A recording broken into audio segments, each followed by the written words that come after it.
And hello, everybody. Welcome to USP. We are here to run the QuickStart adventure for Daggerheart, so spicing it up a little bit, giving us a little break from Monarch this week. Um, it is an adventure everybody on this stream right now has not played. So it's going to be an adventure for all of us. So it will be great fun. Um, I have been really excited about this and have been on back order now for 2 months for the core set. So I found the little quick start and I was like, I think this will be perfect to do just kind of a little, you know, getting our little our what is it our wet our whistles on trying some Daggerheart. So I've been eyeing this for a while, so I'm excited to be here. I'm excited to run this. I'm also terrified to run this, so it feels appropriate because in this game there's a thing called hope and fear dice, so I'm running with both of those today. Uh, we are going to go through and actually do some of the rules and kind of going through everything specifically. Um, and just kind of reading basically directly from the quick start to kind of give everybody both in and out of this stream some vibes on what the rules are, kind of what to expect, all of that fun stuff. But we will start with introducing our players and the characters that they are playing. If you have a little snippet you want to kind of describe your character, and you can answer the question of the day, which I did not give you, and I'm definitely not stalling right now to come up with a really good answer. But the question I'm going to ask you is, what was your favorite book as a child? And with that, I will start with Calvin. Oh no. Okay, well, hey everybody, I'm Calvin. I'm everywhere on USB. I'm around a whole bunch. And tonight I am playing Varian Soto, a wild-born Qatari ranger. They take a shoot first, ask questions later approach, and any problem that can't be solved with a bow isn't a problem yet. Varian has arrows if you have targets. Surprise, surprise, Calvin playing an archer. Very on brand, on brand. It's a very different voice from Bowman's voice, Calvin. Yeah, it has a bit of I was listening to a bunch of like Skyrim Khajiit voices before we started, so I'm gonna see if I can filter that through if I give up halfway. Um, to answer the question of the day, my favorite book, uh, uh, there were these. I mean, I don't know if they were my favorite, but there were these series of like mystery books I used to read as a kid. Where it was that sort of thing where you read like this little short story and then it's like, oh, who done it? And you have to try to figure it out using the context clues that exist in the story. Like there's a whole bunch of different versions of that, but there was this one particular one that I had like a bunch of as a kid, and I'm trying to remember the name of it. I think it was Quicksolve or something like that, like Professor Quicksolve or Dr. Quicksolve or something like that. Mm. Um, the format's probably very familiar, but I just had a bunch of those, and I don't know. I like the little logic puzzles that those were. I don't know if that was my favorite thing, but it is the thing that is first in mind. Hey, that's just as good. And with that answer, I will pass it over to Alex. Hi, everybody. My name's Alex. I am the creative director here at the Untold Stories Project, and I am very excited to be playing Daggerheart. I've read a lot of good things about this game, and it's weird to play a game I've never played before, on stream especially. But tonight I will be playing the role of Barnacle, who is he's a little frog guy who is very excited to steal and inspire and to stay as dry as possible. That is our goal. And as to answer the question of the day, my favorite book is A Child Was Hatchet, which is the lovely story of a young boy who gets stranded in the wilderness after a small plane crash, and how he survives using just his wits and a hatchet that he had on board the small airplane. It is messed up, and it is probably a reason that I am the way I am today. And with that, I will pass it over to Joe. Hi, I'm Joe. I am going to be playing Marlo Fairwind. Um, she is the lore-born elf sorcerer, personal mage to King Emrys, and apparently I'm responsible for all of us getting together tonight. Um, I don't know how to answer this. I read so many books as a kid.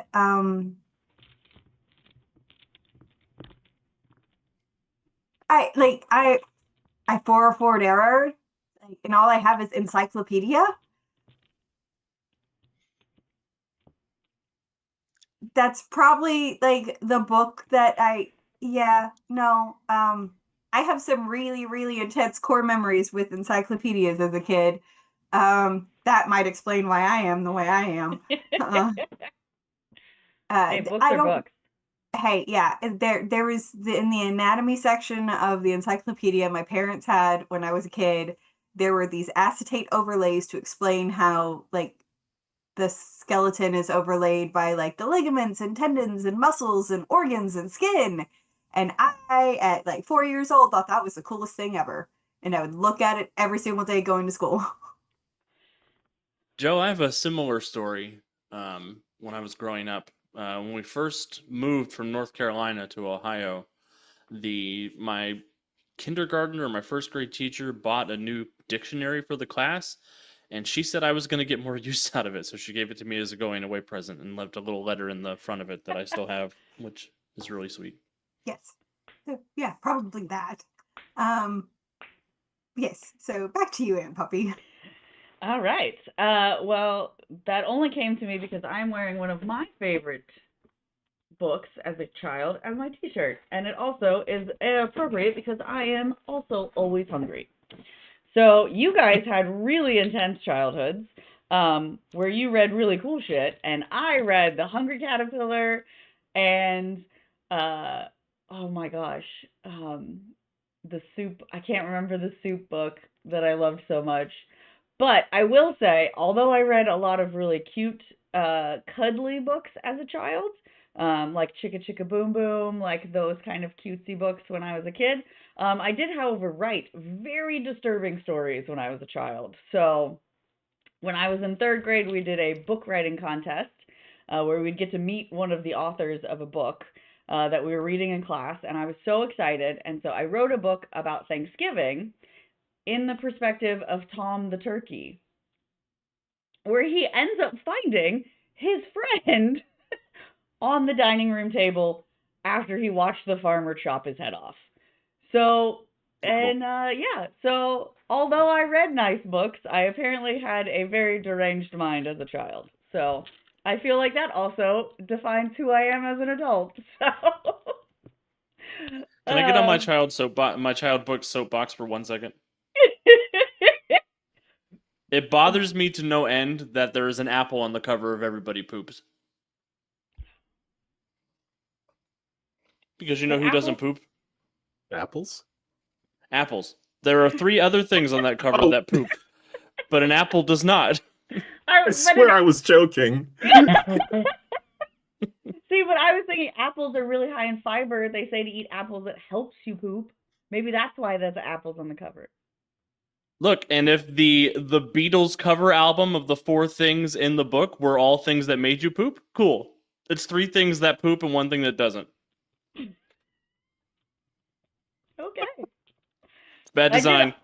I did also take a children's literature class in college, so I am a big fan of all varying types of children's literature, and I absolutely adore it, and it's one of my favorites. So, hence why I've got the support your local PBS and NPR. Is I love all of the shows that came from that. So, um, but with all of that fun out of the way, and Alex's weird soapbox he had to jump on, let's get right into Daggerheart. So we are playing an adventure I'm calling the Sablewood Messengers. I don't know if that's actually what it's called or if that's just what the group of you guys are called, but I'm a big fan of that name, and so that is what I went with. So I'm going to read some excerpts from kind of introducing it, as well as kind of introducing the theme. So welcome to Daggerheart. In this quick start adventure, you'll find the tools you need to play your very first session of the game. This document does not contain every rule, so we will be some of the stuff may not actually be what comes from the core book. It may just be kind of things we are making up as we go. Hopefully none of you guys do dumb shit. I'm not holding my breath too much, but we'll at least figure it out as we go. So Alex said in the chat, this is a 2d12 system. So it does recommend, though, having all dice, so a 4-sided, a d4, d6, d8, d10, 2 d12s, and a d10, or a d20, I'm sorry. You have 2 d12 because there, like I said earlier, there is a hope and a fear die. So those things will come into play later, and we'll get a little bit into what those mean here in just a little bit. But let's start with your adventure. Marlo Fairwind, the right-hand sorcerer of the King Emerus, has gathered her most trusted allies to carry an important package to Hush, a small village within the ancient forest of Sablewood. The crate is large, heavy, and sealed with magic. Addressed to the White Fire Arcanist. Excuse me. You've been given a map and a carriage, and the promise of a reward upon your arrival. So we've got the characters. So Marlo will be leading the group. She is the reason our troops have come together. And then Barnacle and Varian will be her little assistants as they go. Let me get past all the character sheets. So I will go over they kind were of going through a swamp.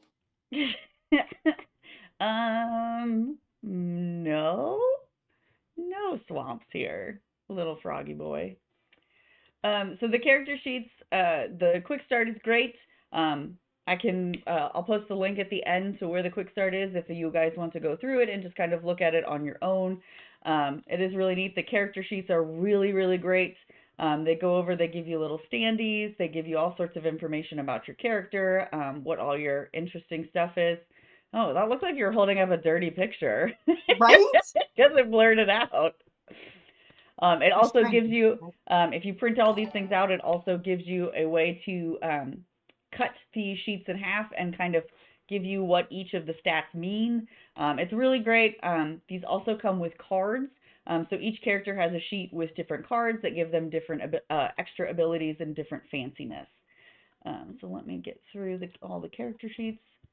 And we'll get Thanks more for reminding me I have a printer at my house now.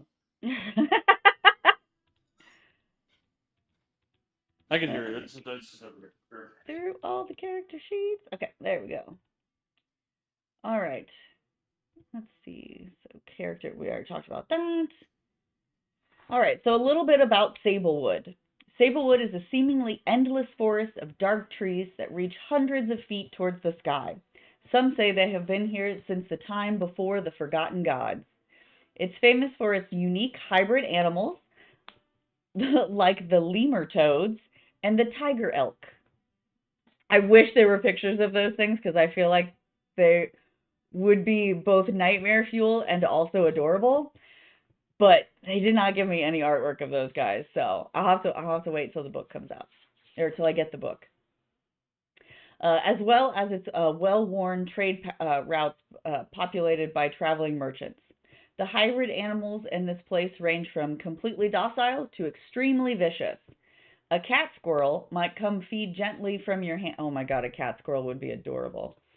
I had a friend who had a cat named Squirrel. A cat squirrel might come and feed gently from your hand, or the eeligator would launch itself out of the nearby river to snap you up as an easy meal. Within Sablewood, there is a small friendly village known as Hush. This is the destination you guys are going to. There are no inns within Hush. Any travelers passing through are treated as honored guests and invited to stay in the home of a member of the community. Many of the people of Hush, and the Sablewood at large, will worship the Forgotten Gods, despite having no names by which they call them.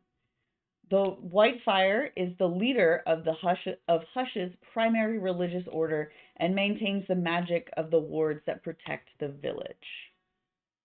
So that's a little bit about Sablewood. Now we're going to get into the mechanics.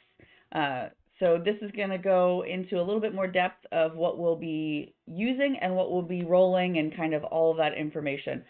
Some of this is the wording will be a little bit more focused on if you had the sheets printed out or we were playing in front of each other. So bear with me with some of the verbiage not really making any sense. So we're going to quickly cover the basics of what you need to know to start playing. First off, Daggerheart is a collaborative narrative focused role-playing game. That means we'll be working together to tell a story using the mechanics of the game as our foundation.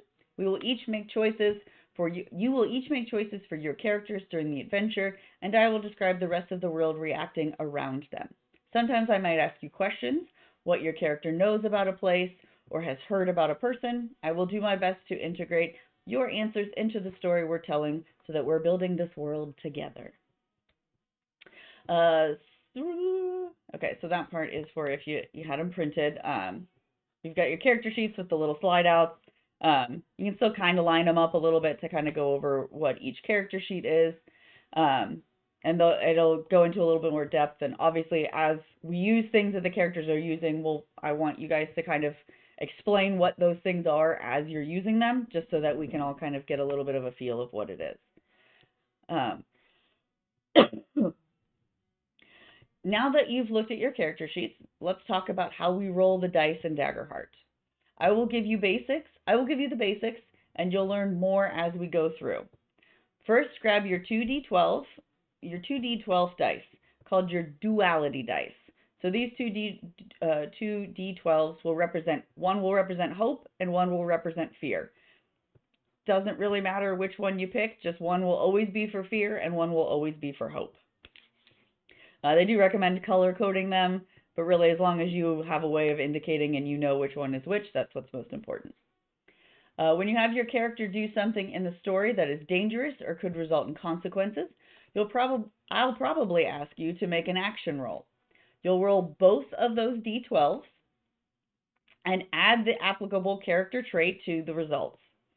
I'll usually tell you which one it is, but sometimes I might ask you. So similar to when we say if you have this skill or this skill in Mutants and Mastermind, it would kind of be the same thing. If you want to, you may use some of your tokens that you have to represent the modifier of the roll. We'll get into tokens here in just a second. Let's say you make an agility roll and you have a +2 in that trait. You'll take 2 tokens into your hand and roll them along with your dice. Then you'll count everything up and tell me the results along with which die rolled higher. For example, if you roll a 6 on the hope die and a 10 on the fear die, that would be a 16 plus your 2 tokens you rolled, bringing you to a total of 18. Because the fear die rolled higher, you would tell me that you got an 18 with fear. If you roll the hope, if you roll with hope, you mark a hope on your sheet. If you roll with fear, you gain a fear and can make, I gain a fear and can make a GM move. This means I get to impact the flow of the narrative, usually to add some kind of complication to the scene. I start the game with a number of fear dice equal to the players, or fear tokens equal to the number of players. So since there are 3 players here today, I'm going to add my 3 fear tokens here underneath my head.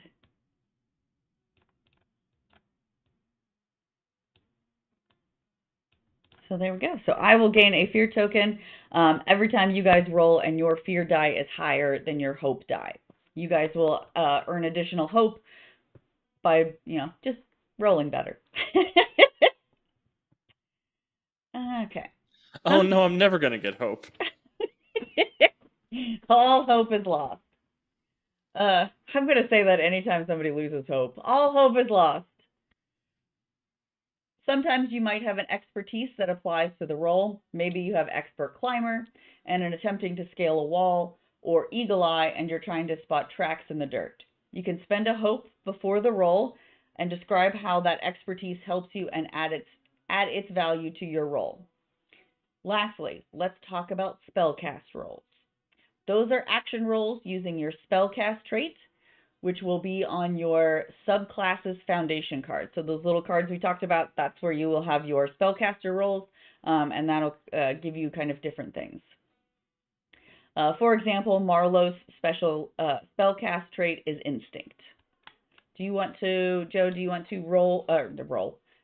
read what the spellcast trait is for Instinct? Maybe. Maybe. Right. Let's see.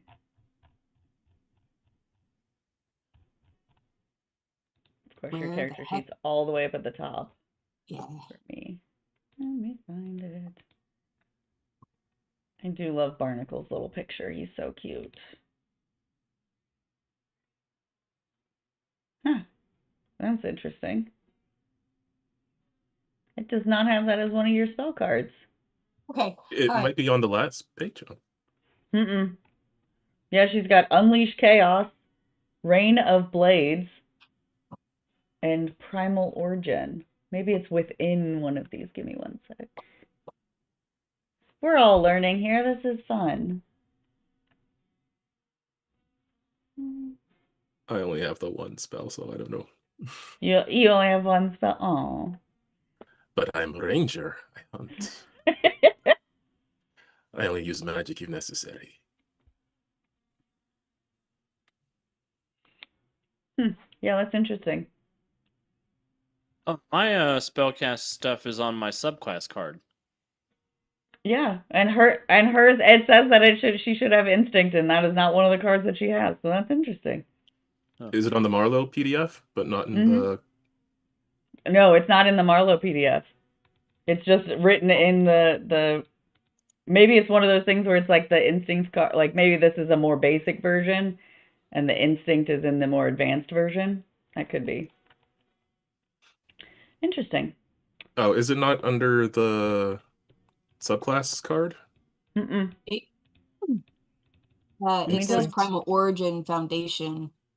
Spellcast trait Instinct. Maybe that's what it means. Okay, so maybe that's what it means. Okay, so go ahead and read the Primal Origin. Read that spellcast trait. Your Primal Origin allows you to modify the essence of magic itself. After you cast a spell or make an attack using a weapon that deals magic damage, you can mark a stress or do one of the following. You can mark a stress to do one of the following, and then I get little things I can do. Perfect.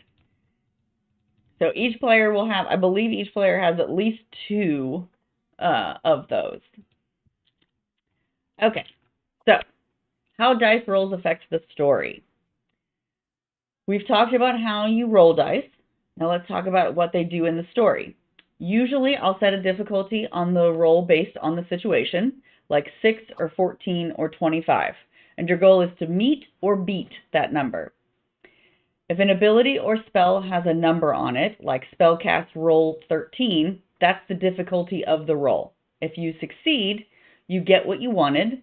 If you don't, you fail and something new happens to the story because of it. Hope and fear also play a part in this. If you get a success with hope, that means you accomplish your goal and all is well. You can continue to pass the scene around the table to the other players as you'd like. A success with fear means that you do it, but there is consequences or complications. So I gain a fear and can make what we call a GM move. This just means I'll change the story in some way. You might have to mark a stress, adversaries might attack, the environment might change, or you might only get part of what you wanted. The move I make will always aim to push the story we're telling forward in an exciting way. I will try not to make it too terrible, but you know, I'm pretty terrible. So, if you roll failure with hope, you don't get what you wanted, but things don't go as badly as they could. I'll make a move that matches the narrative, and then I will turn things back to the rest of the table. If you roll a failure with fear, the situation goes very badly. I'll gain a fear and make a move that raises the stakes to highlight the consequences. Saving the best for last. If you ever roll 2 of the same number, no matter what that number is, that is a critical success in Daggerheart. So even if you roll 2 1s, even if you roll 2 2s, does not matter. That is always a critical success. If you get what you wanted and a little extra.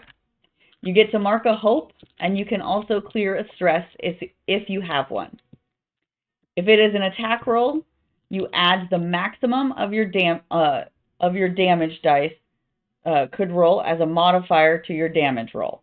For example, if you deal 1d8 plus 4 damage, you'd add an additional 8 to that roll. Does that make sense so far? Again, as we play, these rules will probably make a little bit more sense, and we'll get to refer back a lot. Finally, we're going to talk about combat. Sometimes when a fight breaks out, I'll put a map of some kind on the table and show where everybody is. You will not be using too many maps today, so a lot of it will have to be in your mind. When you want to attack a target, you'll ask me if it is in range of your weapon.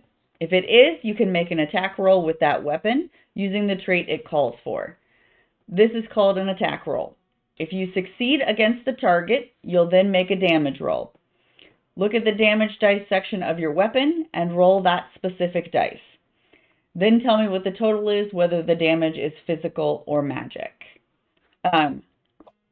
So one of the other things is there isn't really an initiative order in the sense. Basically, if you guys make an action, I make an action.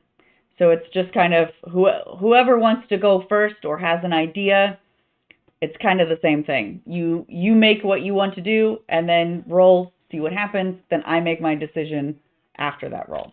I think it gets into here in just a little bit. Let's see.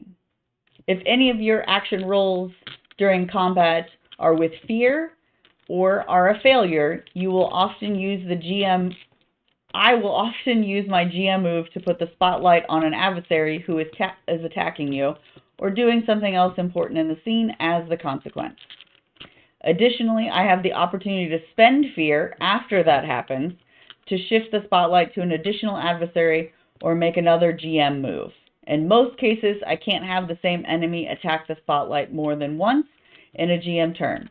So after I'm out of adversaries to spotlight, or I've spent as much fear as I want to, I'll pass play back to you and all for you to figure out what happens next. Combat functions just the same as the rest of the game, meaning there is no turn order you must go in. You all get to do what you want. You'll all get in whatever order you would like. I get to make GM moves in response. Because of this, you shouldn't feel locked into only making an attack on the enemy once the fight breaks out. Remember to think about the scene and the situation as a whole narrative moment and consider what you would do to make the best story. So there's not necessarily, you don't have to go, so, you know, Joe, if your character wants to make a move, it doesn't necessarily mean it starts an initiative roll just because you attacked somebody. You can attack somebody and then Alex and Calvin can just kind of not attack that person and move on to a different portion of their storm front. All right, let me get down to, okay. All right, does everyone feel comfortable? Do we want to get into the story? There are some more rules, but they're more of, for me, when talking about mechanics and things like that. I will say there's two things. The ranges of weapons. So each of your weapons should have a range or a distance that they're able to go to. Melee is when two creatures are next to each other. So if you are standing next to the creature, that counts as melee. So if you have a melee weapon, you can use it there.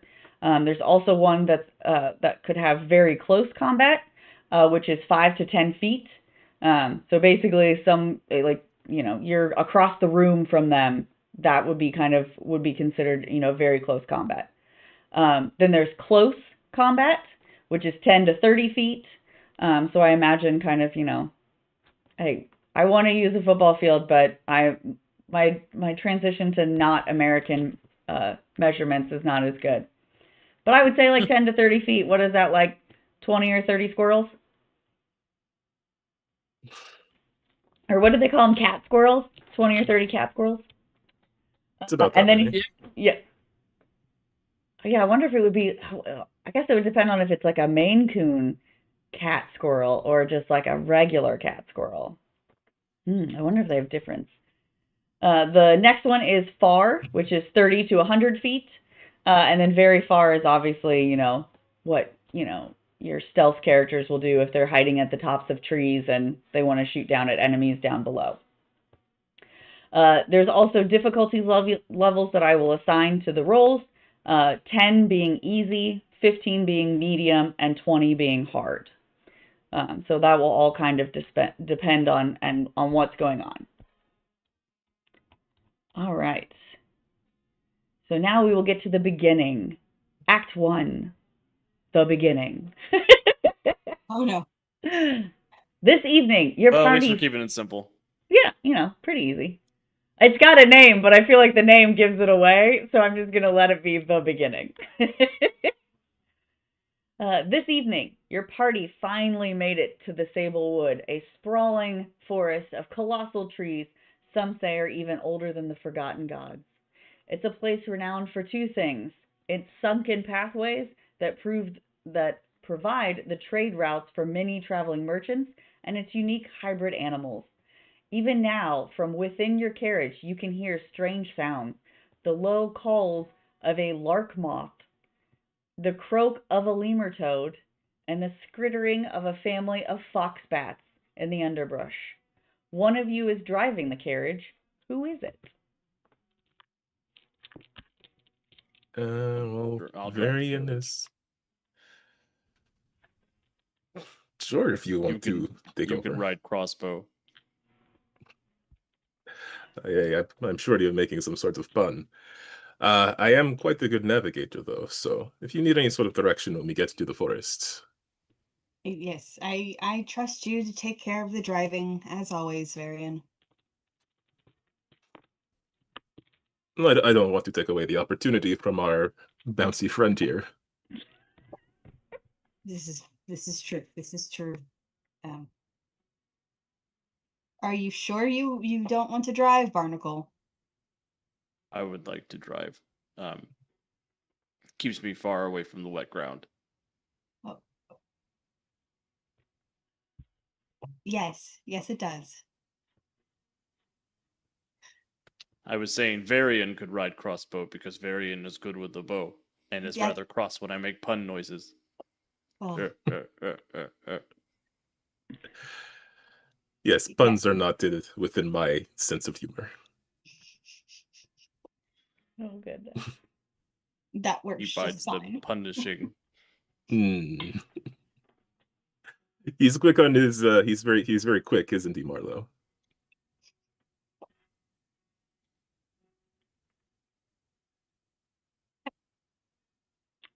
I think you broke Marlo. I'm gonna sit in the back. All right, so we've got Barnacle driving.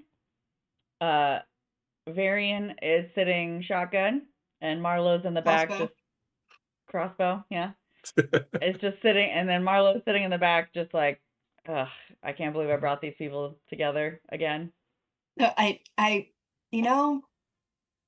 We tend to get things done. It's never according to the original plan.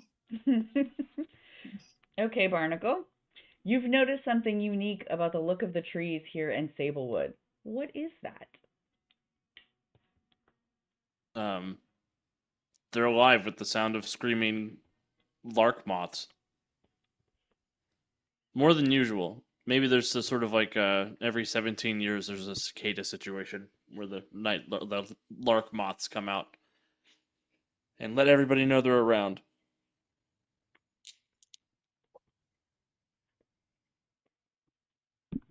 All right. So as your steeds pull the carriage around a tight corner, one wheel coming off the ground for just a moment, You see an overturned merchant's cart lying sideways in the path before you, blocking your way. A scattering of fruits and vegetables litter the trail. From around the side of the carriage steps a strike wolf. Strix wolf? Strike wolf. I'm going to go with strike wolf, is what I'm going to go with. A large creature with a body of a wolf, the face of an owl, and large wings adorning its back. It It's finishes probably a chewing Strix its wolf then. Strix wolf. It's probably a Strix wolf. Okay. Let's see. See, I read boring little kid books, so big words make me uncomfortable. Now I lost my place. Hold on. It finishes chewing its meal, the hand of the dead merchant, as it stares at you, curious, trying to judge whether you're friend or foe. Then you see, falling clumsily behind, two small pups watching their mom cautiously. From within, the rest of you feel your carriage come to a stop. What would you like to do? I'd like to get big and try to scare the wolf off. I'll sort of inflate my air sac and make a big brrr noise. Okay. Does anybody else want to do anything else? Hmm.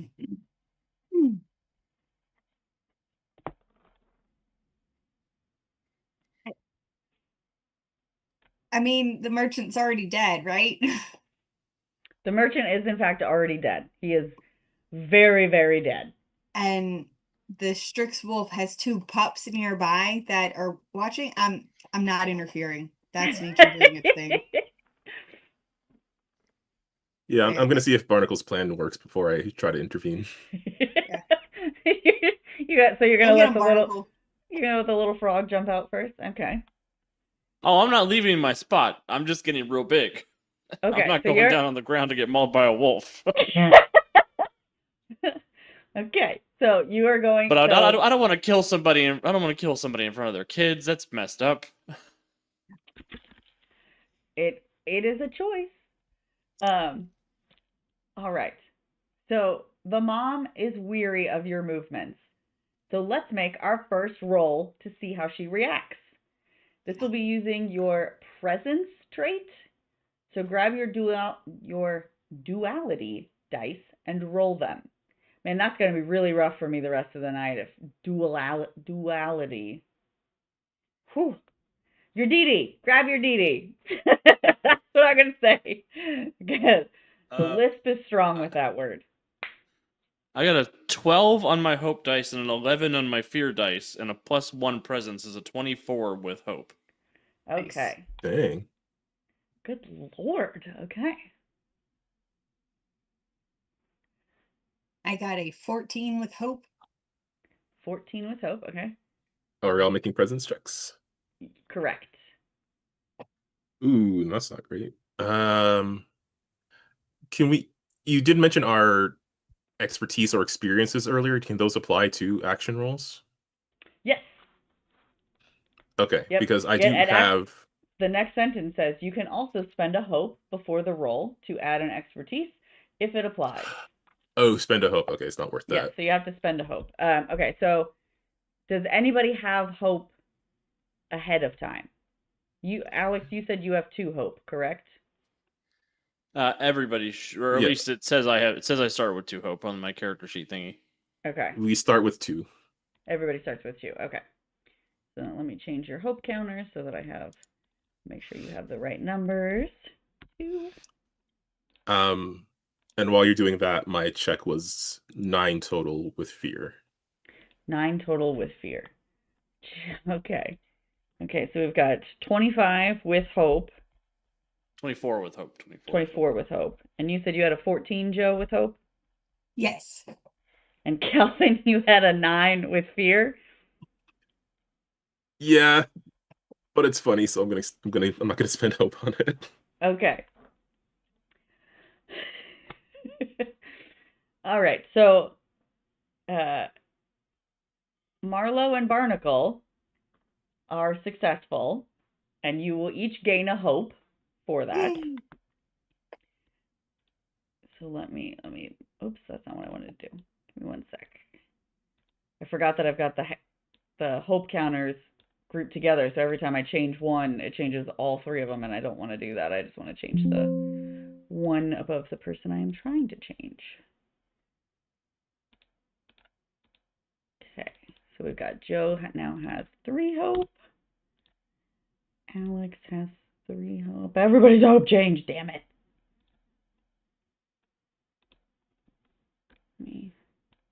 I'll just leave it for now. You guys try and keep track of your hope in here. I'll do my best as well. Gotcha. I got my index card down here. Okay. Joe has 3. I'm going to take those numbers away so that I don't confuse myself. And then Calvin has 2 hope, and Alex has 3 hope. Okay. So the 2 of you were successful. You gain a hope. The mother hoot howls as if calling another strike wolf among the trees. You know you might not be alone for long. Varian, however, rolled a failure. Yep. Things are going very badly. With one last snarl, she leans down to have her pups clamber onto her back before taking off into the air, landing on a nearby branch. She is continuing to watch you every move, Varian. So you now must mark, I gain another fear, and you are now caused stress. So you need to mark stress on your character sheet, because that wolf mother is going to be watching your every move. So good job. That's very stressful. Yes, I think I would also be pretty stressed. I don't want to kill her in front of her small winged cubs. It's mean. That's what I said. I think she heard you say that. All right. And nobody got any critical successes, correct? Nobody rolled the same thing, the same on each die? Nope. Okay, perfect. Because if that would have happened, she would have been like your little puppy. All right, let's see. That would have been fun. All right, so now she is perched up on a high branch with her 2 children. You still have the merchant cart in front of you that's kind of blocking the way. You also have the now slightly scattered remnants of the merchant with all of his stuff around, kind of having been scattered around. Is there anything else anybody wants to do before we move on? Can I use my arcane sense to feel out if there's any magical items in the cart? Of course. So we're like -1 across the board strength party, aren't we? Maybe. Yeah, you're you don't have your barbarian with you. Supposed to move this With great difficulty.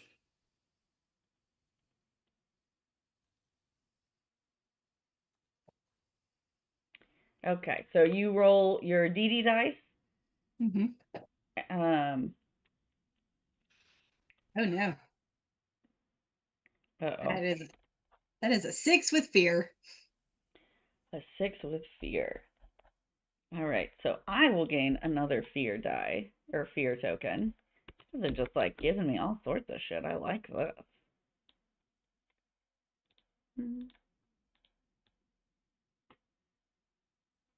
There we go.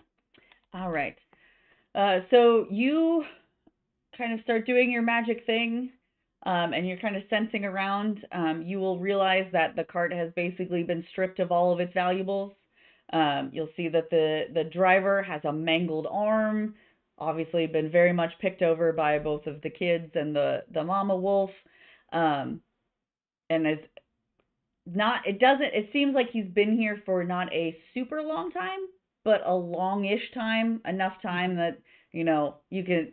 even if you thought maybe he might be still alive while she was chomping on his hand, he's definitely not alive. But as you're kind of walking around and sensing for magic of some kind, you will notice that the driver, that his neck is sliced. So it looks like his neck had been slit. So not necessarily something that the wolf would do to take out its prey. Okay. I'm going to point that out to the other two as well.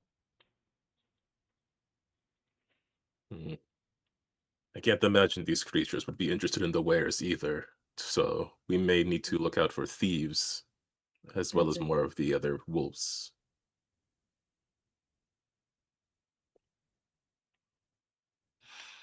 Probably move the cart so we can move our cart through here. Yeah. Yes, Well, that won't be me doing that business. Oh, no? Barnacle, how are you feeling? I hold up my noodle arms. Okay. Well, allow Varian to deal with this obstruction. I mean, I'll help, but I think Marlo is just like picking up like single clean pieces of fruit or food and just tossing it out of the road as like the heavy lifting is done by others. You're like, oh, that's a rotten peach. That can go that way, and throwing it deep in the woods. Yeah. The ants will like that one. Ooh, what would be ant hybrids? Oh no. Ooh. cock ants.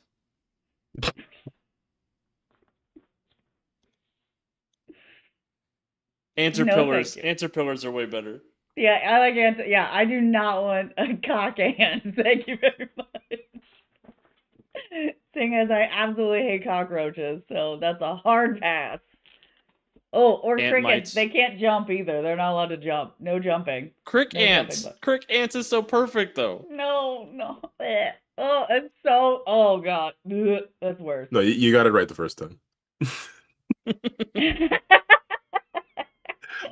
Okay. They survived nuclear holocaust and everything. I don't have anything to help with this, I don't think, so I guess this would be a strength check. Mm-hmm. Can I aid with my tongue?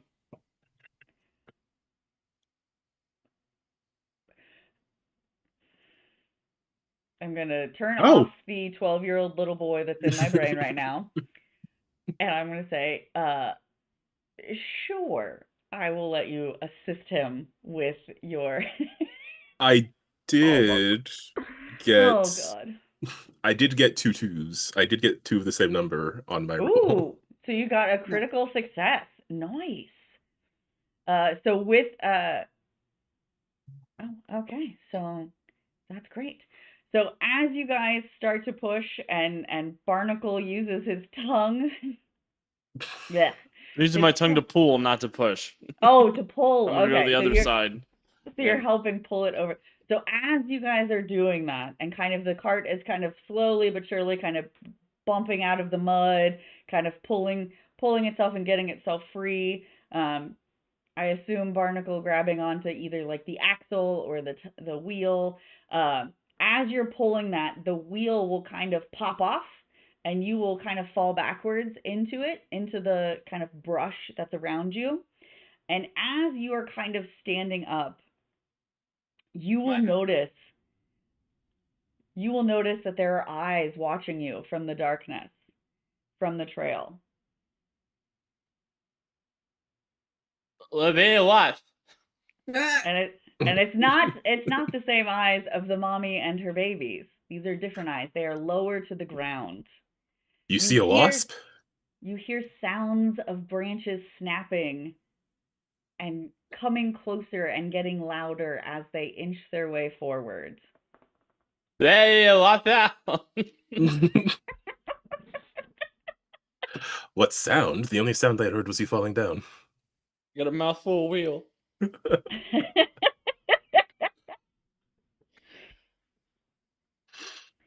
And just as Varian says, I only heard you falling, he will see Thistlefolk sneaking up from the underbrush, attempting to get a jump on your party, and the overturned cart was their distraction. But their plan didn't work because you guys successfully pushed this cart out of the way. It's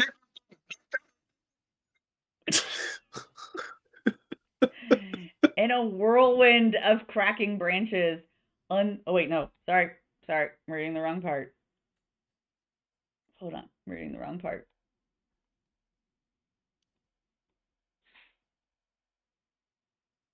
I didn't roll far enough. I didn't scroll far enough down. Spotted the amber acting. Okay. You stand by at the ready. So Barnacle jumps up and turns around, and everyone is now aware of these thistle folk, coming in after you. You've spotted them all, and they are trying to ambush. You all get to act first. Who wants to act first? So I want to use Rain of Blades. Oh God! Whoa, Okay. okay. Right off the bat. Like, no, we don't have time for this. Just, I'm going to spend a hope, Rain of Blades, and shoot, little thistle people. No. Okay. Will you read your Rain of Blades card so that Spend a hope to make a spellcast roll and conjure throwing blades that strike out at all targets within a very close range.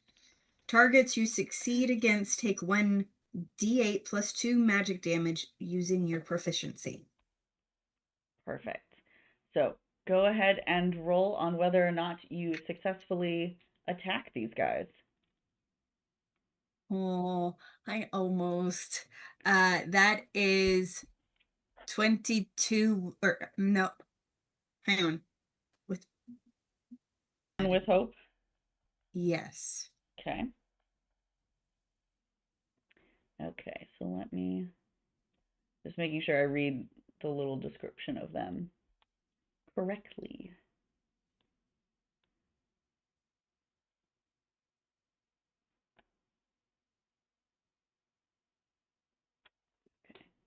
I'm just reading to make sure I get the right stat blocks. Because you guys get these nice, pretty little sheets laid out. I do not get those nice little pretty sheets laid out. Mine are in like broken up pieces. So I want to make sure that I'm reading them correctly. Okay. You'll notice this. What is a reference for you? Okay, so there are 3 coming out of the woods after you guys. Are you making an attack roll again? I don't want to. I want to know what I do when I'm attacked by a PC.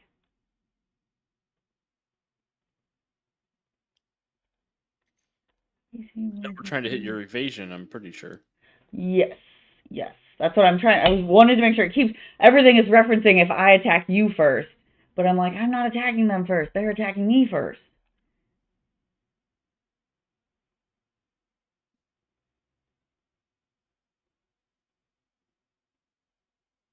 Okay, so let's see. Where is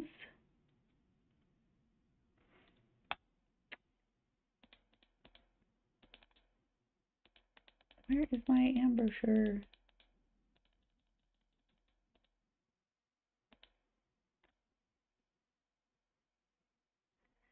Let's see. So if I'm using evasion, where is evasion on my reference sheet?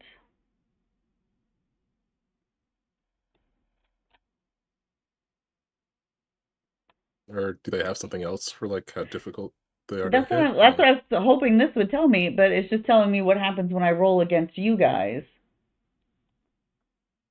Is hit damage compare the amount? Or is it in the GM guide? I wonder if let's see. I like that it tells me to ask you guys to help me set up the battle map. Like, if they're helping me set up the battle map, then they're gonna notice all my little sneaky people around. No, we can just put trees and stuff. Okay. Outsource as much work as possible to the PCs. That's always my advice. Okay, no, I want when I am attacked by it. And Sarah attacked.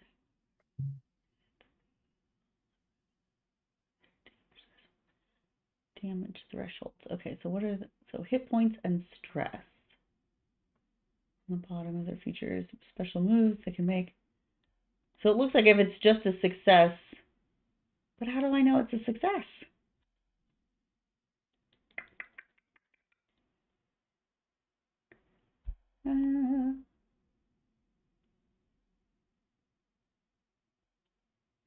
On the left side are their standard weapon attack modifier, and the difficulty to hit.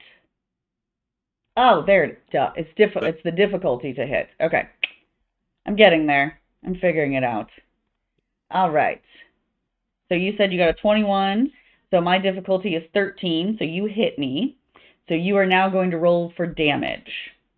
Yes, so that was D8.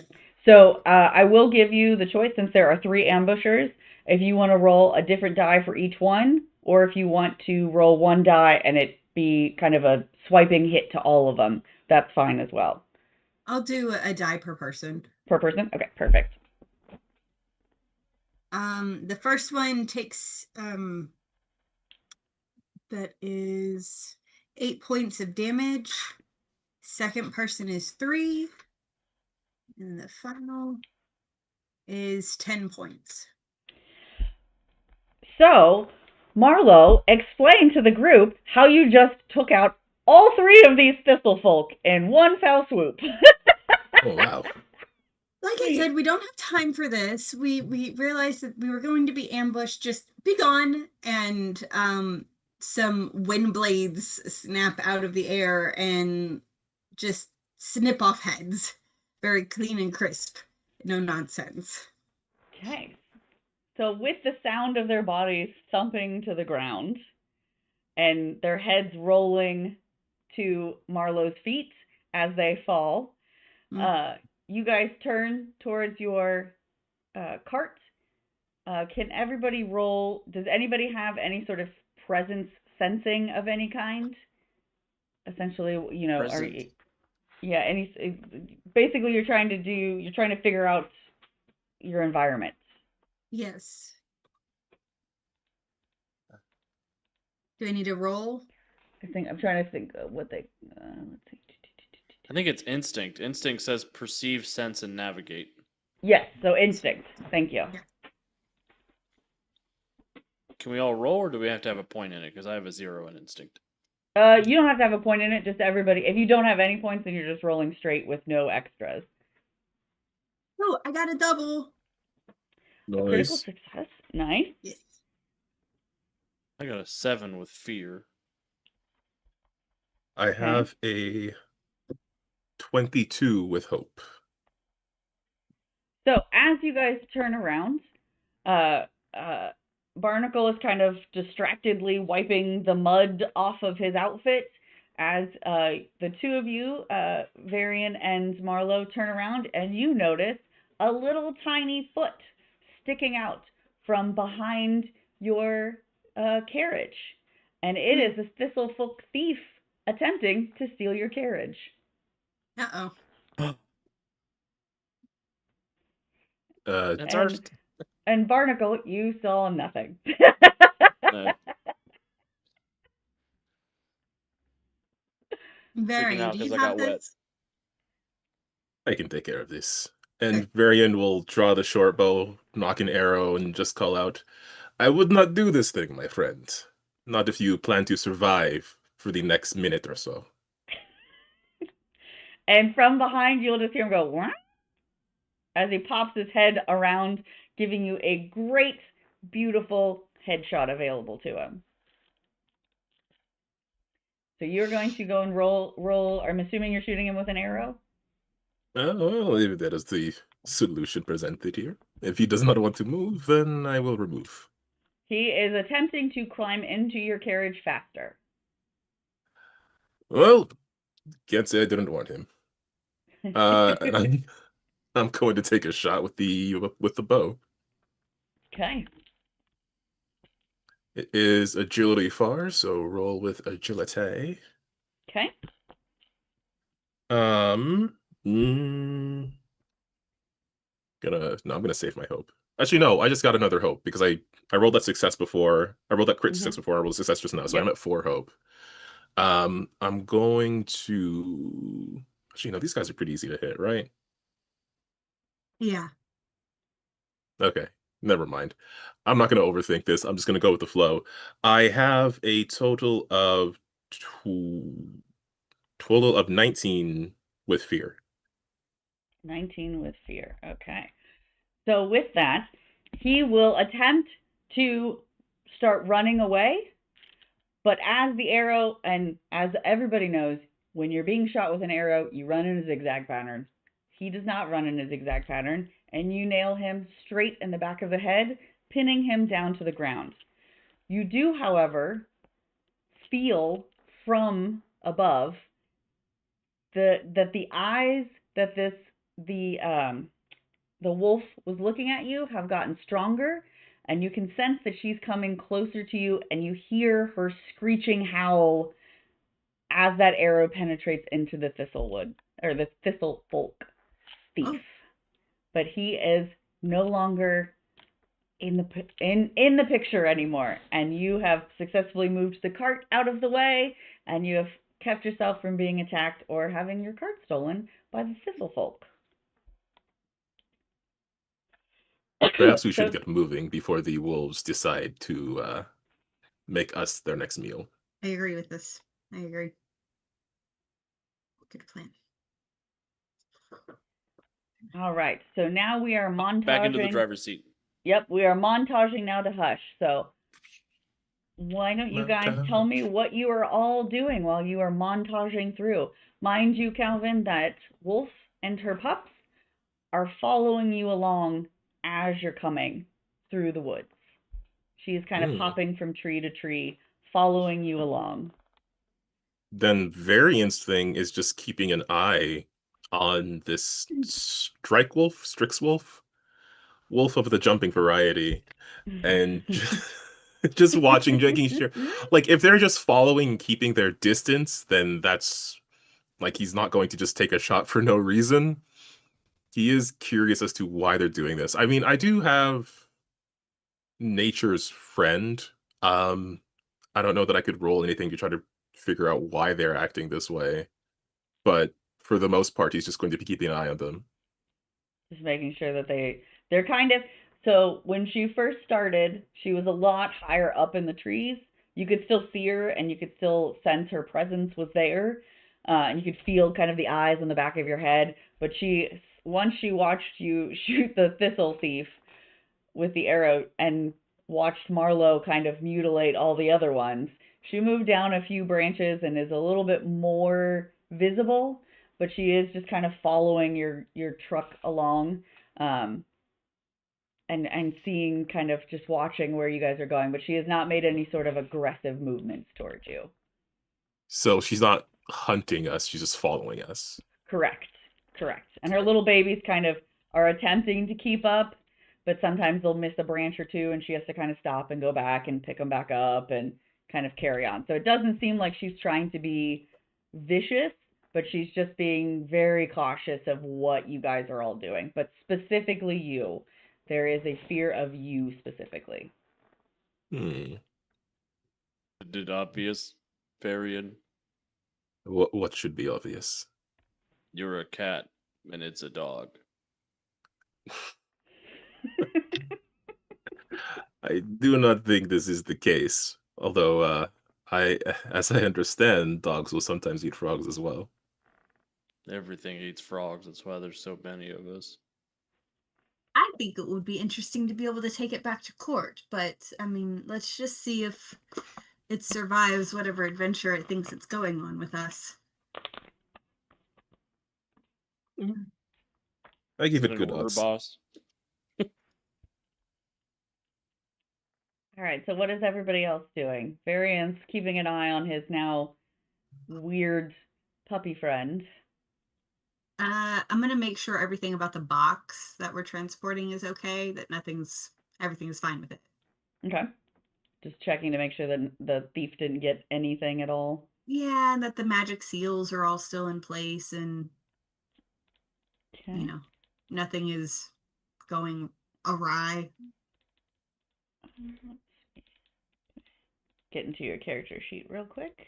Mhm. I'm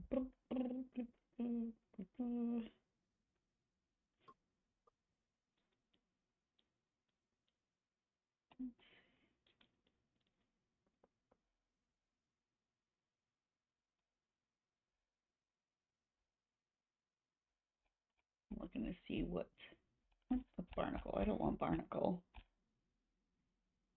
Ooh, Barnacle's a rogue.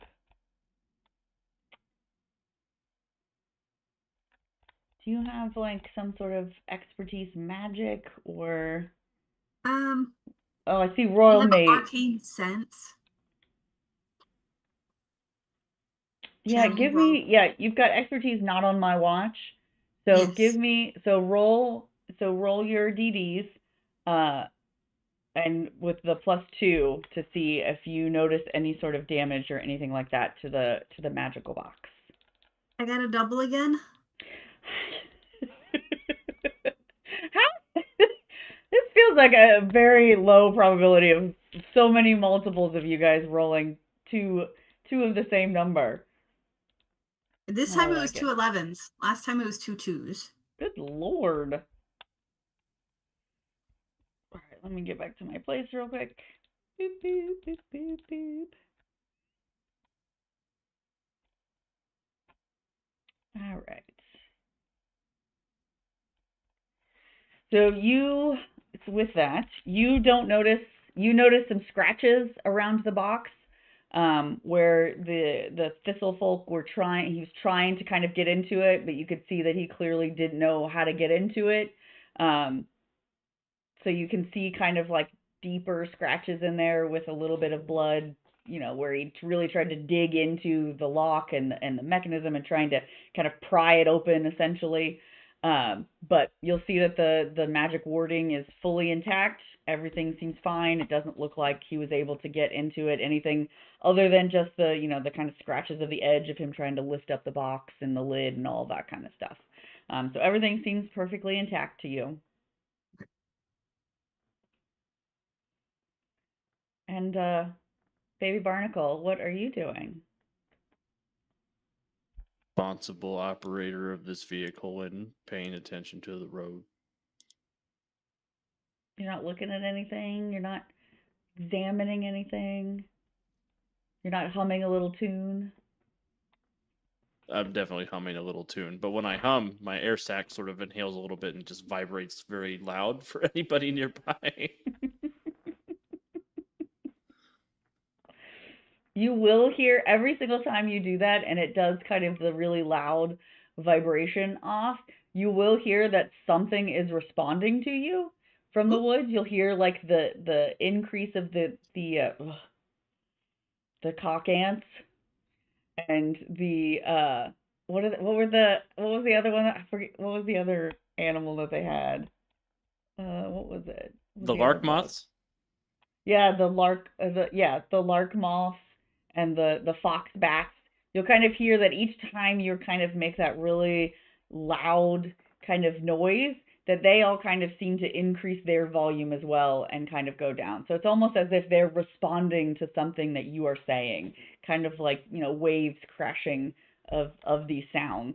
It doesn't sound like they're trying to do anything to you, just that they're kind of like, it's almost like a concert, like they're responding to you. Varian had to get used to all the noises out here in nature and stuff. This is actually quite a bit noisier than I'm used to. Well, I think it's lovely. Please keep singing. Oh, no, of course, I didn't say stop. Bad noisy? Noisy usually means bad where I come from. Well, I mean, the Thistle folk were being quiet, and we saw how it turned out for them, so... Well, they were trying to steal things. That's different. Yeah, also that. I would never steal anything. Laughs in Rogue. Did you Barnacle, say I worry laugh about you in Rogue? sometimes. Yes. You did. All right. And as you can kind of hear the concert of sounds swelling and kind of slowly starting to dissipate. You will notice that the wolf has kind of stopped following you, almost as if they've kind of reached the end of their path. She lets out one final screeching howl at you. Path leads you further into the forest. You'll spot some large stone pillars carved top to bottom with ancient dwarven symbols. This denotes one corner of the peaceful village of Hush. When you pass beyond the stone marker, you feel a small sensation like a pop of a bubble. Then the sounds of friendly chatter become louder. So you will there's a moment in time as you guys are passing through where the sounds of the forest kind of dissipate. There's a moment where there's kind of not really much noise going on. And as you continue through, you just kind of start hearing the chatter. I imagine the vibe is kind of like the opening scene of Beauty and the Beast. And the villagers are all just kind of out and about, and people are singing, and everyone's happy, and it's just kind of everyone's floating about. Belle was out there with her very mean song. The baker with his tray like always. Because people buy the same old bread, Belle. What the fuck?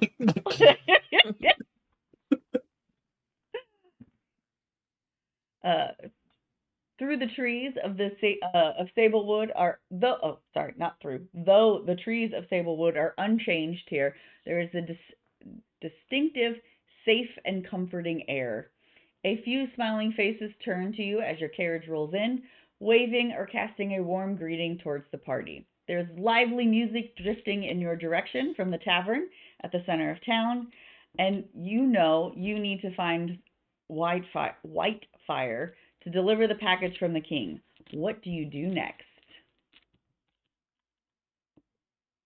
Marlo, do you know where Whitefire is?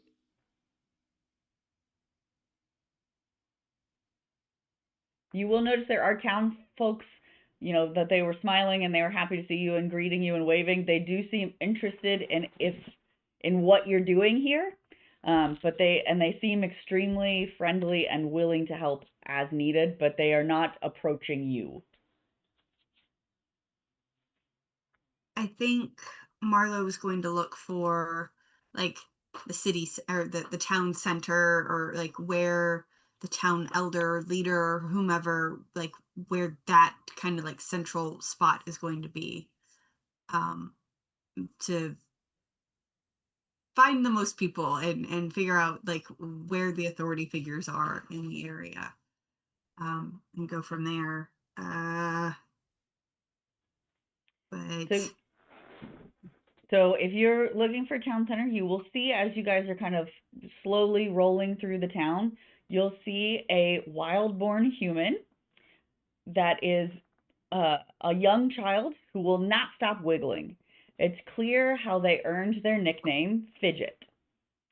They are often busy scurrying up the trees in town, lighting the lanterns that hang from the branches.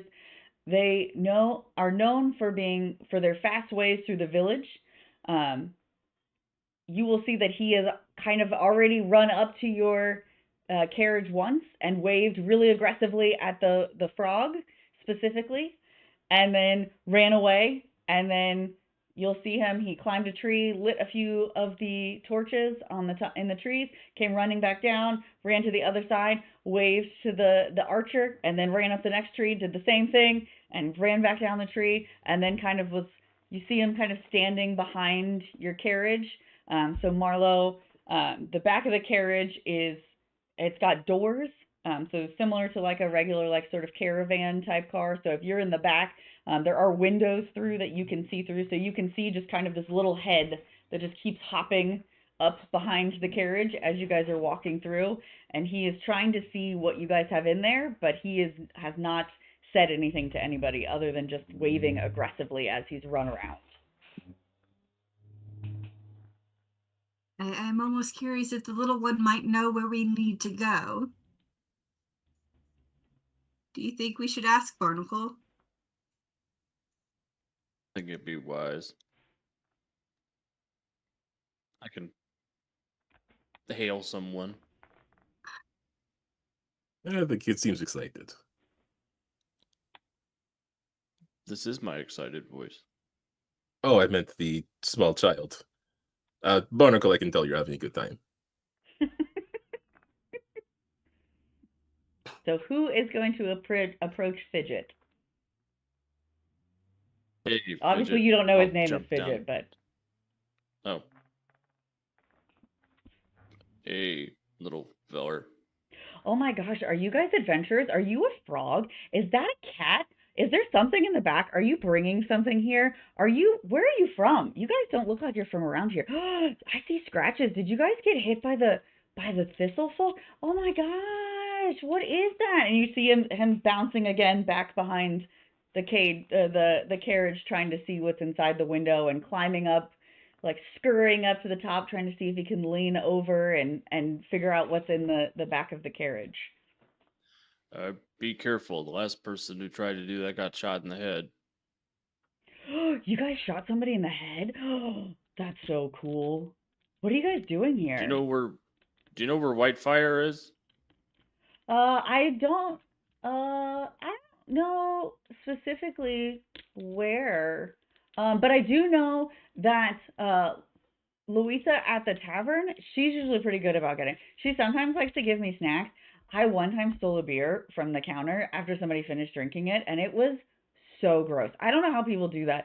But like she was really nice about it because she caught me, and then she didn't throw me out, but she definitely told me I wasn't allowed to come back in there. But that's usually where everybody goes. There's a lot of music down there, so that's why everyone likes to go there because they usually play the loudest music.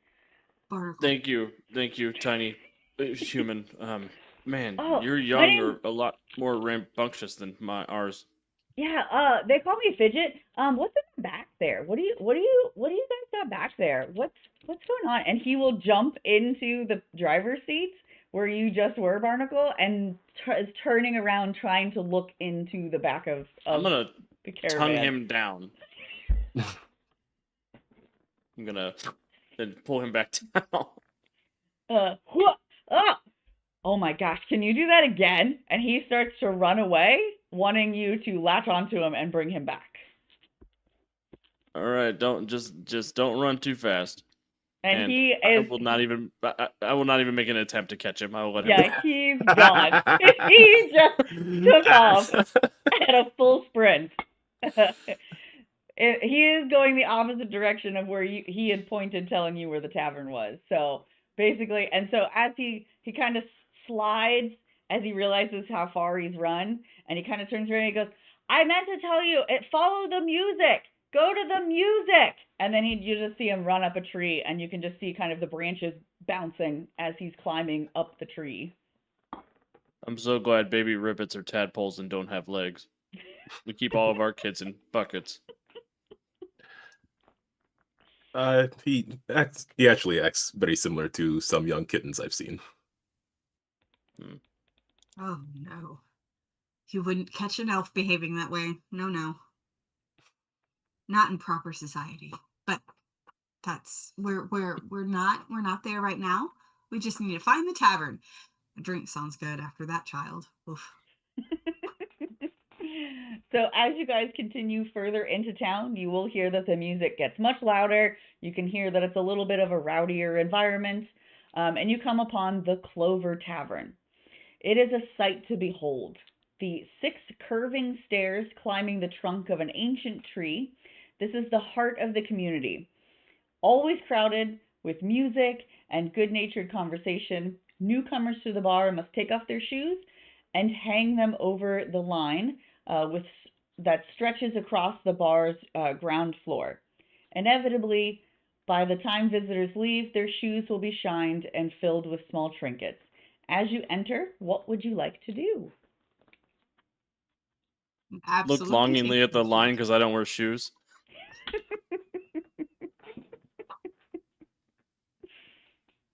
Yeah, Marlo definitely takes her shoes off and hangs them up politely on whatever spot is available.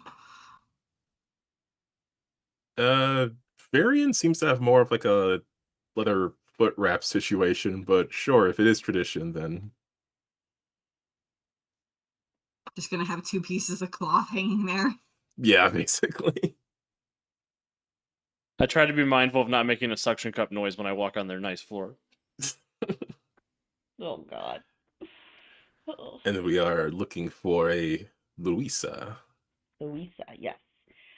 So Yes. as you guys enter that bottom floor of the bar, you will see people jumping around. You'll see, clanking of glasses, groups celebrating various things. You'll see people stacking cups and things falling down. People playing what appears to be beer pong in one corner, darts of some kind in another. Just kind of everyone seeming to be joyously celebrating something.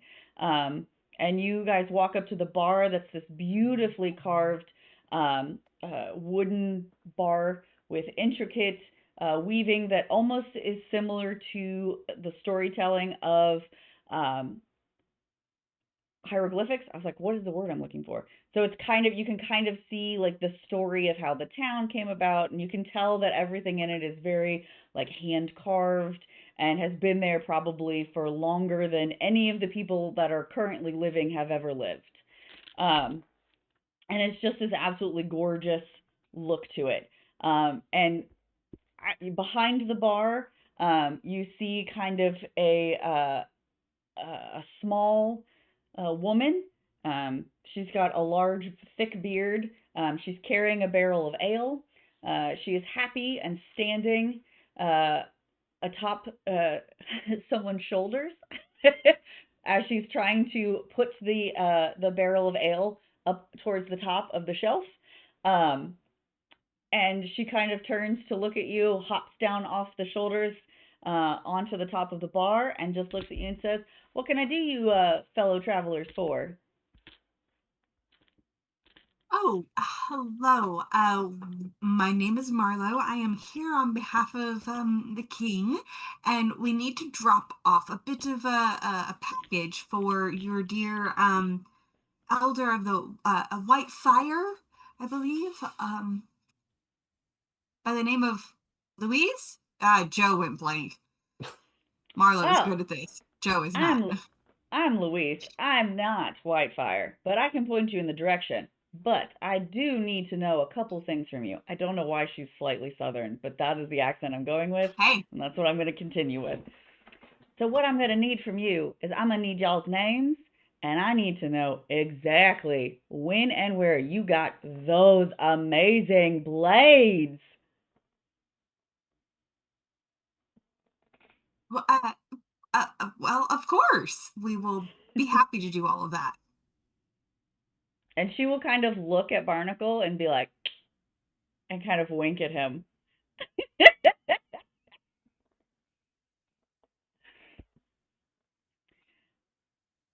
Who is going to introduce themselves to Louisa first? Oh, feel like Marlo just did. Okay. Oh, My Barnacle name is seems a bit Marlo stunned. Fairwind. Blah, blah, blah, blah, blah, blah. And these are my companions, traveling companions.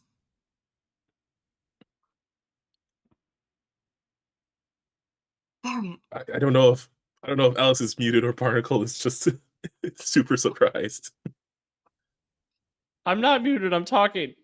Oh, did not hear a thing. Oh.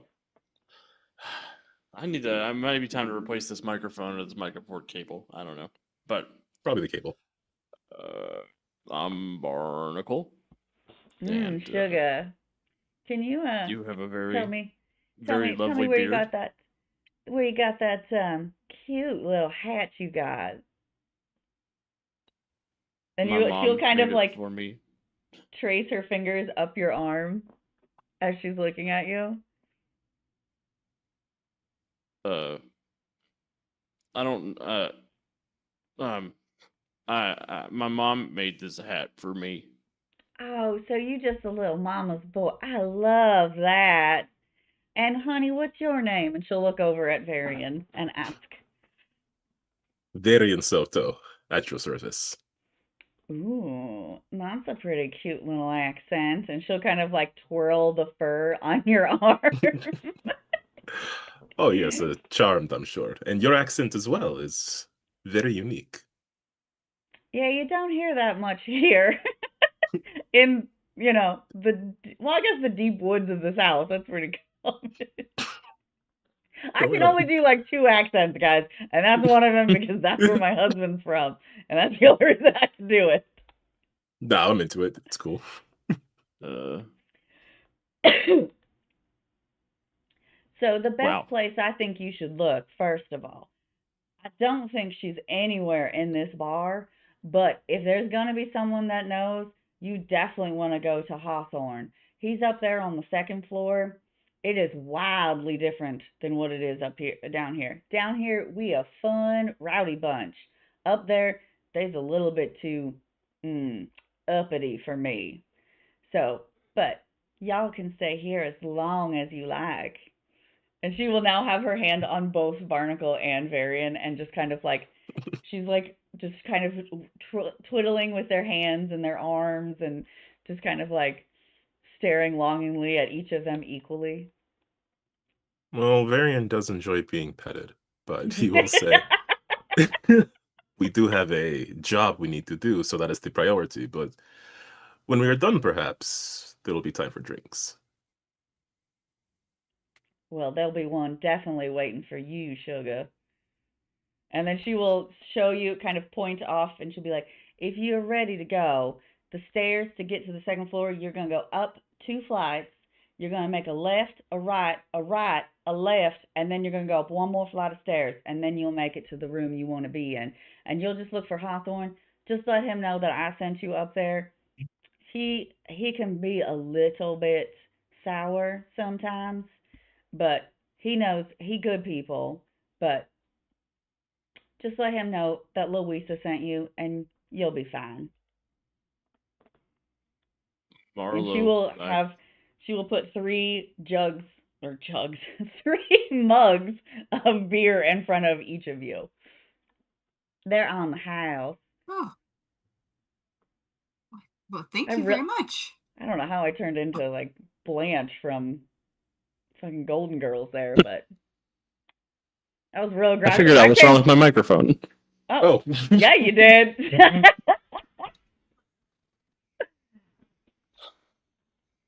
All right, so I think perhaps you should give us a lesson in how to behave uppity before we go talk to the uppity people.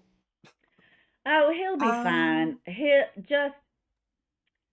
He's just real big on, he doesn't like dirt or, the ilk. He just tends to be a little strange.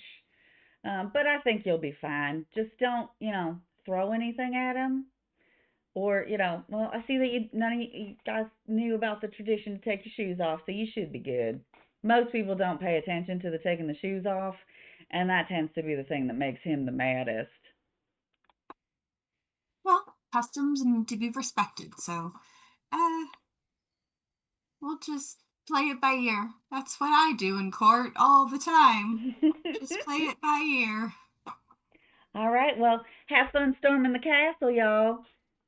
And then she will turn down, and you'll see her walk down the top of the bar to the people down there, and you just hear her start yelling like, "I told y'all, you ain't allowed to be here!" And then she'll start kind of pushing people away from the bar. And she'll just kind of continue walking on. So you guys have your 3 beers in front of you and some really weird directions she gave you to get to the 2nd floor. Okay. But nope, now you're a robot. Yeah, you're a little too loud now. Whatever you did super fixed it. Now you're going in the opposite direction. Find a happy medium between not working. Is this a happy enough medium? Is this okay? That's a perfect medium. Okay. So but Margot, I don't have any ears. Just drink your beer. Just drink your beer. Let's start with the beer, and then we can figure out this wild maze she sent us on. I will grab my mug, I will open my air sac, and I will just dump it all in there and put the mug back on the bar. Sometimes I really wish I could store my alcohol like that, but I just have to do 1 sip at a time. Why do you both drink so weird? As he's like lapping up Blah, the beer. blah, blah,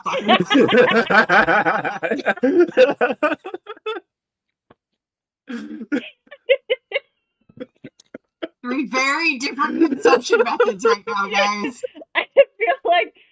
I feel like there should be just like a record scratch as he sees them, like you guys all drinking it very strangely to everybody else. Like, Marlo's, yes, I don't know what you mean about proper etiquette. yeah, Marlo's drinking it nice and neatly. Then you got a cat just like, And a frog just goes, yep, ha. the whole thing down in one gulp. All right. Oh my god. All right. So how about before you guys move on to figuring out how to get to the second floor? Because honestly, I don't remember what I told you guys. I don't remember how many rights or lefts it was. So Perfect. nope, you turned into a robot again. We're getting there though. Hey, It was what the- up to left, right, left, up. ABA. Yeah. Up, down, down, left, right. All right. So you guys are sitting at the bar, enjoying the atmosphere and all of that. So we will take a quick break, and then we will come back with seeing how far they get in Act. I think we're on Act 3. Act 3. So I'm going to put us on break. So we'll be right back in just a little bit. Hopefully Alex can figure out whatever is wrong with his microphone. So see you guys in a sec. Here's hoping.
And welcome back, everybody. Thanks for sticking with us through our little baby break. It was a little bit longer of a little baby break, but we are the Untold Stories Project. We are attempting to play Daggerheart right now. We're learning that I messed up an encounter based upon reading some rules slightly incorrect, but I still like how it went, so we're going to leave it the way that it is. But now I know that, and I can make adjustments when we go a little bit further in. Helps if I was a little bit more familiar with D&D than I am. But I think we've kind of figured it out a little bit, so I think we're good now. But we last left our adventurers. They were attempting to figure out and remember, after drinking a beer, how to get to the second floor. So what are you guys doing? Oh no, I gotta remember. I gotta recall? Oh no, I'm not very good at this. She This is just said, navigation.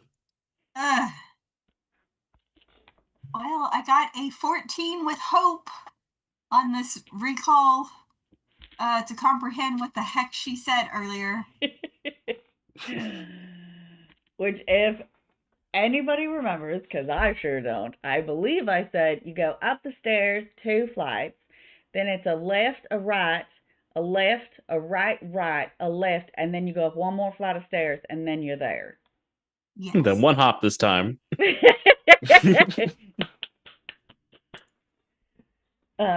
So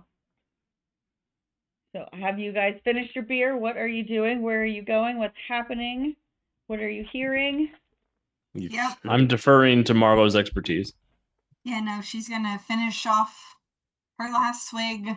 She's hoping the lapping noise has ceased next to her. And she's gonna, just nonchalantly head off that direction. Just be like, okay, on to the next part, you two. Let's get this done. Right behind you. So Marlo's leading away, and then we've got Varian behind her, and then Barnacle, you're pulling up the rear. I'll bring up the rear. the one creature that has no butt when they stand up. That's what I always call my husband, is he looks like a frog standing up. Straight back. I do love him. I do love him, I promise. Sounds like it. So harsh. So harsh. Damn. Oh, he makes fun of me for other stuff, so. Sorry, Uncle Puppy. Uncle Puppy. Uncle Puppy. All right. So as you guys are attempting to navigate, I assume it's kind of one of those like, okay, we've gone up 2 flights. Okay, now we're making a left. And then, so as you guys are kind of navigating up, you'll see that kind of the further you go up, you'll notice that kind of each level as you go up starts to look a little bit different. You'll notice that some of the intricate carving that looks old and kind of more on the childish side, so more like you can definitely tell it's just normal folks that kind of put in this the stuff on the walls and along the baseboards and everything like that. As you guys kind of walk a little bit further up, you'll notice that it gets a little bit more uniformed and a little bit more less, not, I don't want to say less unique, but less of chaos. As the ground floor was a little bit chaotic. You'll notice that the lines start to get a little bit cleaner. It looks a little bit sharper. There's not so much of the uneven steps as you're walking up. Floorboards seem to creak a lot less. Just kind of looks like you've gone from like kind of the normal people to kind of the rich, wealthy people as you kind of make your way up. You will see, much like if any, two of you haven't ever, but if you ever leave a women's restroom and there's like a little small hallway, you see people giggling and kind of stumbling out of areas that you can see are kind of intoxicated. You can smell different smells going around because they don't discriminate. All are welcome to this town. So you'll kind of just you'll smell different foods, you'll smell different drinks. You can see different people dressing kind of in different levels of both dress as well as the fanciness of the dress. So as you guys are walking up, do you guys stop to talk at anybody? Do you go into any of the other rooms? What kind of are you guys seeing as you're walking around?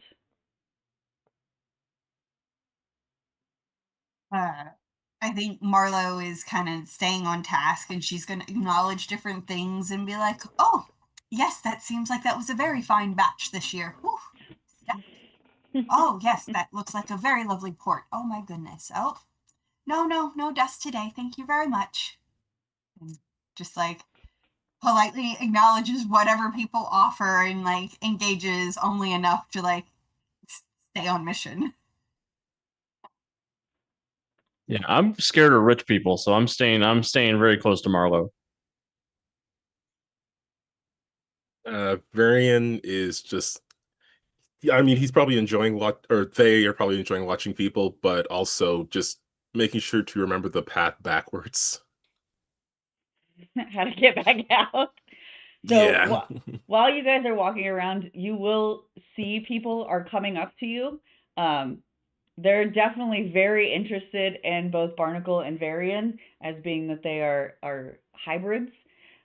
So they're very interested. You know, a lot of women are coming out, stumbling out of the bathroom. You know, some smeared lipstick, a little bit of smeared eyeshadow, that are just petting Varian over and over and over again as they walk by, trying to offer him different things. Some of them are attempting to offer themselves to them. You will hear murmuring of people talking about this, how excited they are to be celebrating. And everyone kind of seems to be in the same level of excitement as you're going around. You don't hear what exactly they're excited about. You just can tell that everybody is very excited about something happening today. I think at this point she is going to like catch someone who at least appears mostly, if not hopefully sober, to ask what the celebration and so much revelry is about. So you will see, as stumbling around a corner, she's got a rather large kind of stemless glass of something in her hand. It's a little frothy on top, but you don't think it's a beer. It doesn't quite smell like a beer. And she is in kind of a slightly more regal looking dress. So think like Fern Gully or Tinkerbell, but a little bit longer. So still kind of foresty, but definitely you can tell that it's a little bit more elegant. She's got cute little heels on, and her hair's done up in kind of a half do. You see long pointed ears, very, very strikingly pretty green eyes with like a bright red lipstick. And you kind of, when you approach her, she will put her hand on your shoulder and she'll just say, "You don't know what we're celebrating? This is the first Moss Festival. It's the time where the new crops and the sunless farms have their first layer of moss growing up on them, meaning they're beginning to ripen for the season. It's a celebration of the arrival of spring. That's why everyone's got fruity flavors and smells. Can't you smell it? Can't you feel it?" And you can just see that she's just getting so excited to tell someone that knows nothing about it. You can just see that her face is just lighting up, that she's just so excited. Um, Also, one of my favorite parts, it is kind of barbaric, but it's one of the best parts of it. There's a good-natured arm wrestling competition. It's so cool. But I know that there's a lot of people that really like the stone painting classes. They're really great. And she kind of is like leaning into you, and it's kind of like they're like really great because they usually have the best dust. It's usually top tier. They don't mess around. Last time I made this really cool candy dish that really just turned out to be a special candy dish. They also they'll also open up. So we have them all year round, but this time they bring in all sorts of people from the area, and they have like a full blown market where there's all sorts. Everyone brings their favorite wares and their goods. "Oh, Susan!" And she will just run off. As she sees another girl kind of coming around a corner, and she runs off to her. She gives her a big kiss, and they walk off to go down a stairwell. Not the one that you guys came up, but a different stairwell that leads somewhere else. Okay. Well, Seems we came here at the right time. yes, this seems like this will be a fun place to hang around afterwards before heading back on business. Fantastic. Uh, so as you guys are kind of continuing to walk, you've reached the second floor, and the you can tell that the vibe is definitely different. You can smell a lot of fruity aromas. You can hear the music is much different. It's still loud, but it's more of a classical sort of feeling of music. There aren't any words, like there aren't people singing, but you can kind of see people like moving around and kind of swirling about, as they listen to kind of just loud strings and violins and all sorts of kind of romantic sounds. A much different vibe than what you were feeling downstairs. Um, but as you guys kind of enter the room, from around the corner, you'll see a soft-spoken Clank. This is a humanoid robot of indeterminate age. He bears a number of small scratches across his metal shoulder, where an alert but friendly foxbat rests. He is playing an unknown game that uses cards and acorns. He's playing Uno. So you'll kind of see, like, as you come around the corner, you'll kind of see a nice little table set up of him just kind of sitting and playing with the little bat on his shoulder. So what do you guys do? I will bow, but I won't say anything. And I'll just look to Marlo like, did I do good? Don't you ask them to play a game? Don't I've try got it. sticky fingers. At least try it. Barnacle, you have to open up at some point, sweetie. Okay. And I'll hop over there and I'll sit on next to them. May I play a game with you? And you will see the fox bat on his shoulder will just kind of whip his head really fast at you and just kind of go, because that's what the fox says. And then he will turn back to look at the card game, and he will kind of like scooch up and nudge up against the Clank, and he will turn and look at you and go, "Hey, I'm Hawthorne 5.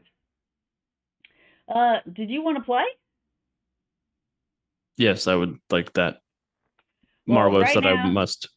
Right now, I'm gonna finish mutilating this guy, and from across from him, you will see a very intoxicated, what appears to be their version of like a frat boy, sitting across from the Clank, and he is just stressed beyond belief. Like, just looking at the board, and just, you can see he's pulling his hair out. He just keeps throwing back shots. Like, he is just like, what is happening? How am I losing? And then you will see Hawthorne be like, hold on just a minute. And he'll move one of the acorns in some sort of direction that appears to be a good move. And he'll be like, gotcha, bro. And he will just get up and throw the pieces across the table and stomp off in a different direction. Oh. Well, looks like we won't be playing for a bit. And the little fox bat will jump down and start gathering up the little pieces in kind of his little, like, chest pouch that he has. I'll help gather up the pieces. Oh, you don't have to do that. That's his favorite part. Sometimes sometimes he'll eat them. So, yeah, we're going to have to get a new board. But what are you guys doing here? I don't recognize any of you. We're making a delivery to Whitefire. Whitefire? I haven't seen them in forever. She is pretty busy. But you've traveled so far. I'm sure she'll probably help. I see that you guys have what's in that crate? That's what Whitefire ordered. She ordered expedited shipping, so I assume she wants us to get there fast. What? Are those scratches? Do you have an animal in there? What are those scratches from? And he's just kind of like looking around you guys at what is behind you. I'll look at Marlo and Varian and be like, I don't know. I did the best I could. Marlo has her diplomat face on of like, it is exactly what it's supposed to be. What? Normal boxes have scratches on them for various means and reasons. There's nothing abnormal about this at all. What direction did you guys come from? The capital. Did you meet any of the Thistle folk? Eat or meat? You're gonna eat them? Well, Joe misheard you then. Joe heard you say, did you eat any thistle folk? And I'm going, why the fuck would we have eaten them? Or did you meet any of them? Meat is a way of putting it. Sure. And It was just a brief encounter, but obviously we came here just fine. as much as a humanoid robot can, you will kind of see like his eyes get bigger, like as if he's really excited to hear the story, and he's just kind of like, "Can you tell me more about it? I don't get out very much." Oh, it was just there was a mother Strix wolf protecting her cubs and feeding on um a rather unfortunate merchant who had I most bet likely been killed. I bet it was And Daryl. Daryl sucks. oh, We actually did not see any sort of mm, identifying information. Did it have either fruit way, on it? Was there fruit on his cart? yes, there Yeah, it was was. Daryl. Daryl sucks. I'm glad he's Well, dead. um, And he'll just he kind of made throw for a back a nice shot. meal, and thus some thistle folk were trying to ambush those who would have helped, and um, well, I don't like being startled, and they startled us, and Vari and I dealt with it, and that is what it is. I can't believe you got away with them out without them taking anything. That's incredible. One So, got close. is that where the scratches came from? Sure. Yeah, More than likely. they're not very smart, but they will take just about anything that isn't bolted down. Good Well, to we know. managed to react very quickly. That's good. That's good. They're pretty quick, but if you can get them before they get you, you're you're as good as gold in my book. So, about Whitefire. Yes. Excuse me. Uh, we would be lost without her. So we are quite protective of her. She keeps this whole place protected with a powerful ward, so that no dangers from Sablewood, no dangers from the Sablewood can pass into town. That's why the Thistle Folk. It's just so cool that you guys got through that without like taking any major damage. Like that's. Oh, he's just like so I excited mean, about that. He does not leave very often because my ears popped when I came into your town, so there is that. yeah, she's been able to keep the spell going for so long. I know that though that there are spots that have weakened a little bit, but she seems to be able to repair them quick enough that so no worry. But what you won't find her here. She's already left for the night. Oh, She can only party for so long. She doesn't like to let herself get too inebriated. Excuse me. You'll find her at her house. It's towards the south. Um, so you need to go down the right staircase, then you have to go up 2 flights, I think, and then make a right. But then you have to go down 1 flight to make a left, and then there should be an elevator on your right, and then that'll take you straight down to the bottom. That's going to be the fastest way to go. And then if you hang a left all the way around the trunk of the tree, then you go south. You should see her house pretty easy. You really can't miss it. It's hanging from one of the oldest trees in the building. You probably couldn't see it over this guy, but if you go just a little bit further down, you should be able to see it no problem. thank you very much for those thorough notes and directions. I wrote down notes. Yes, thank you very much.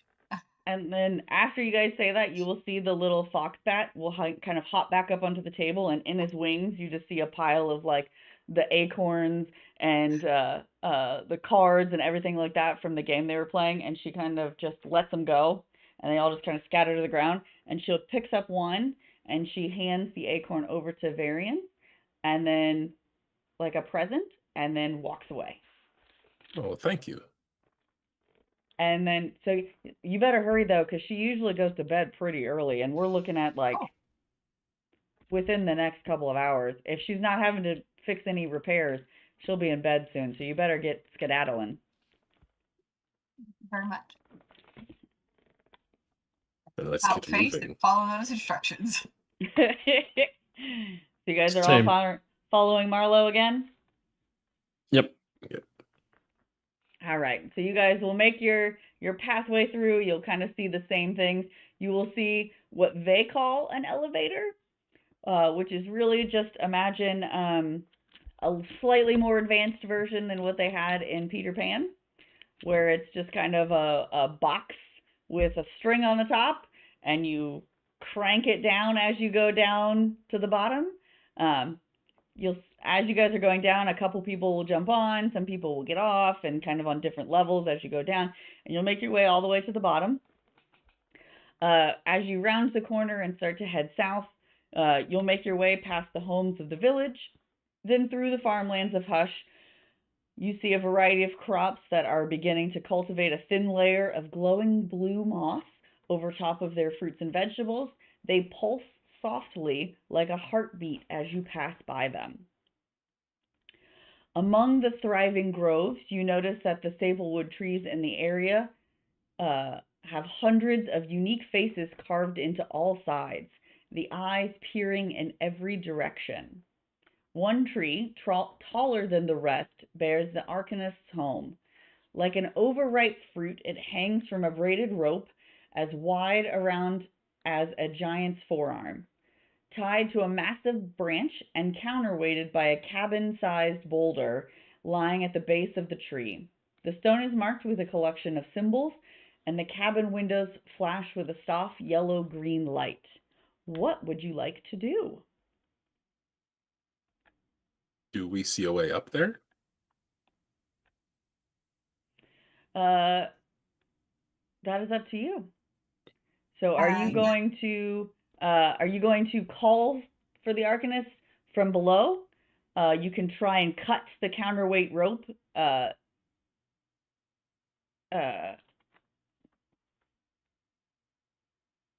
Try to cut the counterweight rope, or try climbing the tree. Is there a button? Nope. Yeah, I was gonna see if there's a doorbell or something. Nope. Oh boy. Either you crash her house, you yell for her from the ground like she's Romeo and Juliet, or you attempt to climb the tree to knock on her door. I can yell really loud. Yeah, I think I'd rather try calling up politely first, and then. Okay. If we get no response, then we climb. Who is yelling? And I'll deploy my air sac and look at the other two. Like, should I? You want me to? Yes. Indeed, Barnacle, go ahead. Yes, please. And I will just exhale loudly, producing a noise that yells delivery. So you will get no response, but you will see that the house kind of rocks a little bit, and the tree branches move just a little bit, and the lights in the window flicker a little bit, but you get no response from the alchemist. Well, at minimum, they know we're coming. She's gonna try to start climbing. So who is holding on to the chest, the delivery chest? Would you like me to hold on to it while we climb? Okay. All right, so if you are trying to climb the tree, you need to do an agility roll with a difficulty of 13. I was really hoping it was agility, because I was very scared it would be strength. 20 with hope. Nice. 15 with fear. You said a 13 with fear? 15 with fear. 15 with fear, okay. 17 with hope. Okay. And I have not spent my hope yet, so I'm now at 5. Okay. So as you guys start to climb up, you'll notice that kind of notches seem to stick out where you need them to be as you guys are kind of climbing. Barnacle, though, as you are bringing up the rear, you will kind of go to grab a branch, and that branch will break, but the tree will catch you before you fall and scoot you back up just a little bit, but not quite as high as you were, and you have to kind of restart your journey a little bit. So you're probably about 10 paces behind everybody else. So Varian and Marlowe, you guys make it perfectly safely, kind of just agilely jumping from notch to notch and branch to branch as you get up to kind of jumping onto the porch of her house. And as you get up there, you guys kind of get up there, and she will emerge out of the front door. Barnacle, you will kind of, after she's emerged from the front door, you'll have made it up to the top point of the tree and have to now launch yourself across to get to the porch of the house. You will just barely make it, but you are grabbing onto the railing of the porch and kind of having to pull yourself back up. So you just barely make it across the way, but you still make it successfully. I'll use my tongue if I have to scamper back up. So that brings her definitely out. She had started to come out as she heard the commotion and kind of was just peering out, but then once she saw you kind of tongue yourself back up, she definitely wanted to come out to see this. And as she emerges, you will see a 7-foot mix of a humanoid and a firefly.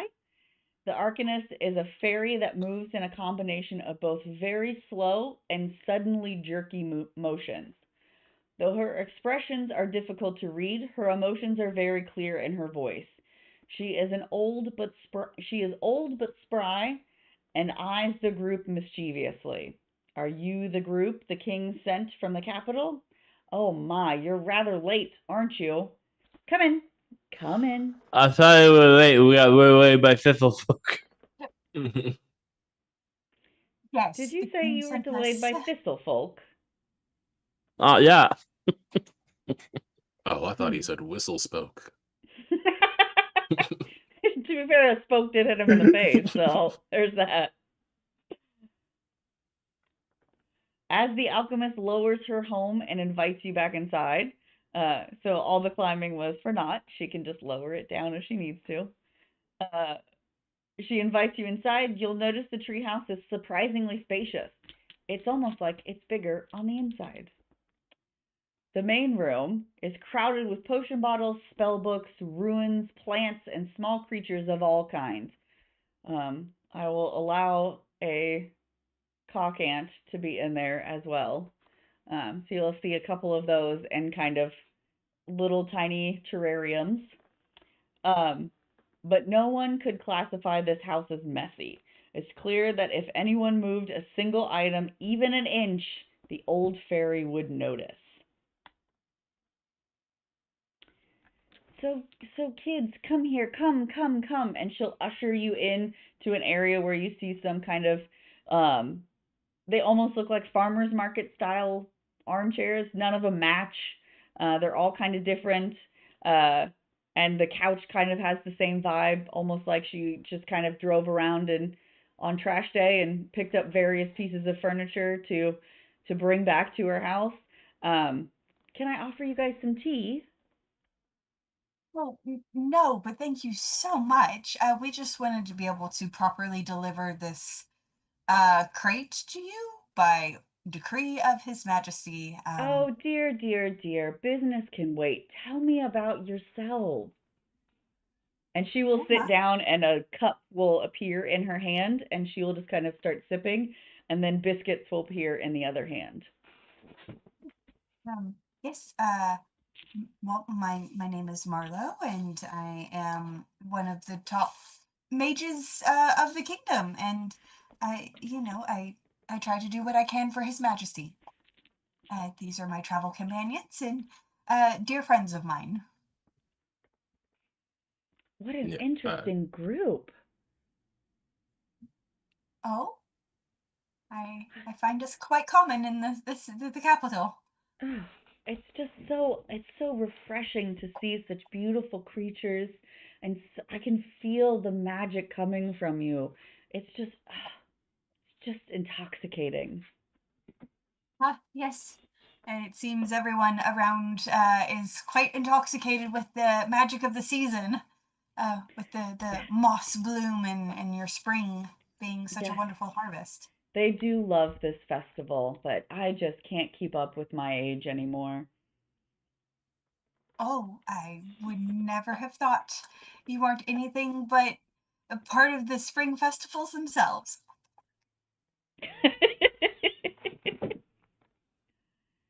And you beautiful creature, tell me more about you. As she kind of takes a sip and a bite of her biscuit, looking directly at Varian. Oh, well, I'm not sure how much there is to tell, although, as Marlo said, I feel like I'm very common back where we come from, but I am noticing while here, I seem to be quite the unusual sight for some of the people of this village. We don't get many of your kind here, and we just love every time they visit. And she Well, will reach out like she's going to pet you, but then kind of pulls her hand back like, "Oh, that's probably rude," kind of thing, and then just kind of brings up another biscuit in her hand and keeps eating. well, if nothing else, I am interested in seeing other forest-based communities. I'm from somewhere similar, although we don't have the same sort of protections you've established around this village.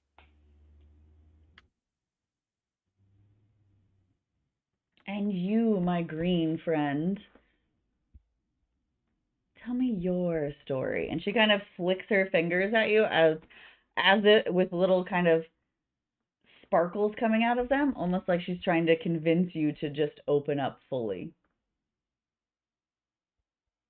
Well, not a lot of people like to pet us, but some people do catch us to lick us.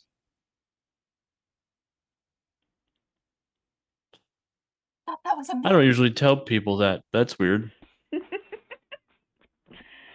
I'm Barnacle. I I help Marlo with everything Marlo needs help with. Interesting. I just love it. But, and you'll see the biscuits and the tea cup will kind of disappear and she'll put her hands together. But there is business to be had. Um, and as she's saying that, she will kind of start twirling her hands around a little bit. And the home that's now on the ground will kind of open up. The roof will kind of peel back. You'll see that the colors around the roof kind of change in almost like a floral pattern. So it's kind of almost like her flower is blooming open. Uh, Go ahead, bring the crate to the center of the room.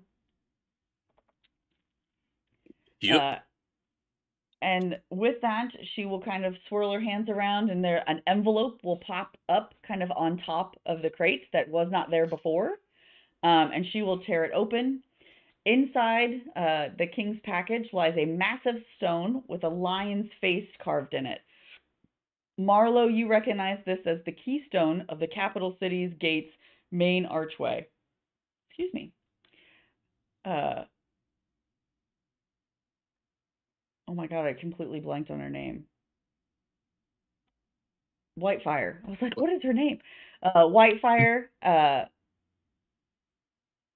nods sagely as soon as she sees it, saying, "Of course the king would keep this delivery secret. If anyone knew your city was no longer warded, they would be conquered with before sunrise."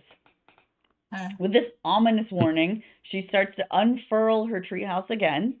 You must travel to the open vale to revitalize the ward. But such an effort of magic will attract dangerous creatures from the darkest reaches of Sablewood. I'll need your help.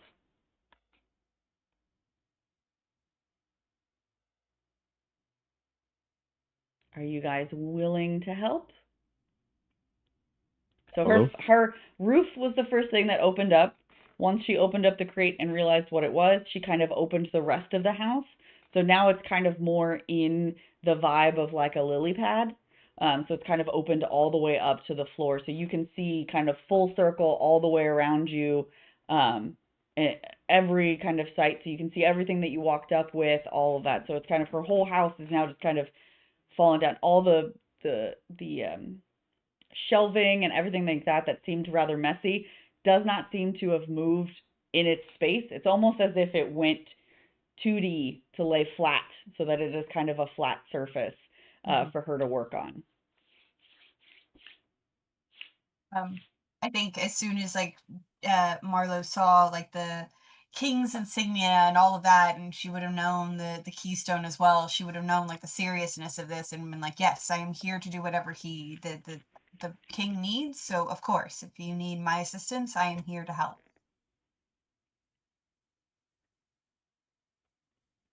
I can help as well. I would not want to leave my friend Marlowe's home unprotected.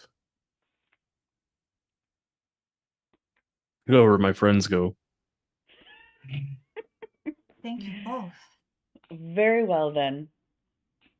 On direction from the alchemist, your carriage will pull mysteriously up into a clearing. You will then suddenly be transported into this clearing with your wagon in tow. It is in the shape of a perfect circle, the only area in Sablewood you've seen without trees to block out any of the sky. This is the open vale. Varian is... Oh, sorry. No, you're good. Go ahead. I'm moving on to the next thing, so if you have something you want to talk about, we'll talk about it. Yeah. As for being transported, Varian is just going to lean a bit closer to Marlo and whisper, "Did we remember to get our shoes back?" Well, I think we forgot them within the tavern. I'll write it down as a business expense for this trip. I am so sorry. I will get you new wraps. No, that is okay. As long as we know where they are. I feel like one of you has a much higher budget for that expense.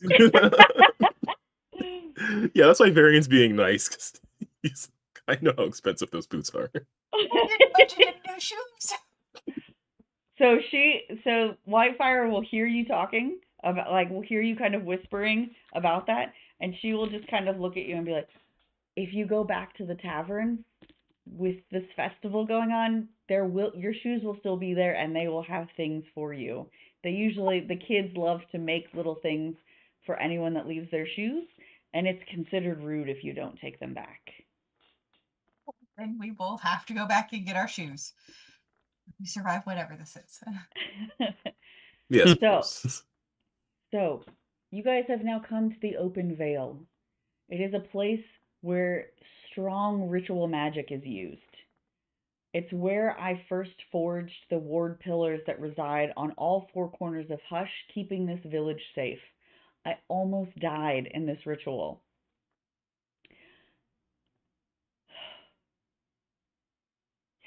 Yes, I almost died.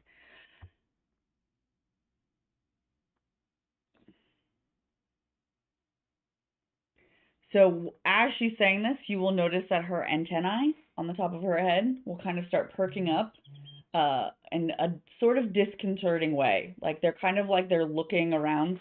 I'm going to put my hands down a little bit. They're like looking kind of around like this. They're a little skinnier. They're not quite this big. They don't look like horns. So think of kind of like Mantis from Guardians of the Galaxy, how her kind of little antennae kind of moved around. This is good. Stop. Yes, here. Now, come help me. I am old. This time she unfolds the carriage, as she did with her home, and stands around the crate humming. Her body starts to glow brighter, flickering in the nights. I will need about an hour of time to prepare. You all enjoy the night air while you can. We'll be very busy soon. It's probably a good time to go get your shoes. She'll kind of whisper as she's kind of starting to do the ritual. So we are going to take a short rest. And during a short rest, you may choose up to 2 of the following things you would like to do. You can tend to wounds, which obviously if we had played the battle correctly the first time, you probably would be nursing some wounds. But I think nobody has any wounds from anything because we had Marlo just take them out right away. You can clear any stress that you have. And you can describe how you clear that stress by how you blow off steam, how you pull yourself together, how you clear it, all that good stuff. Repair armor, or prepare yourself for the path ahead and gain a hope. If you choose to prepare with one or more party members, you each take 2 hope. So what is everybody's plan? Gonna clear that 1 stress. Perfect. I'm gonna work on prepping. I'm also going to work on prepping. All right, so Calvin cleared his 1 stress, so his stress is gone. Joe and Alex, you guys will now gain 2 hope each. Yay! Yay, I feel hopeful. Good. Good. Dang. I mean, good. Good. There we So- go. Right. Just to be on the safe side, I'm going to spend 3 hope to activate my Rogue's Dodge ability, Okay. which gives me a +2 bonus to my evasion until the next time an attack succeeds against me or until my next rest. Okay. So now my evasion is 15 instead of 13, so I'm harder to hit.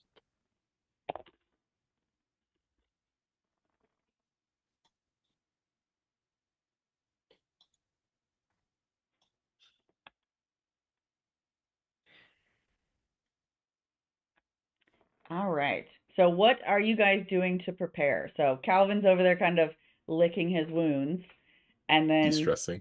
yeah, de-stressing. So Calvin, you tell us how you are currently de-stressing to get rid of to shake that fear you had of being followed by the owl or by the wolf.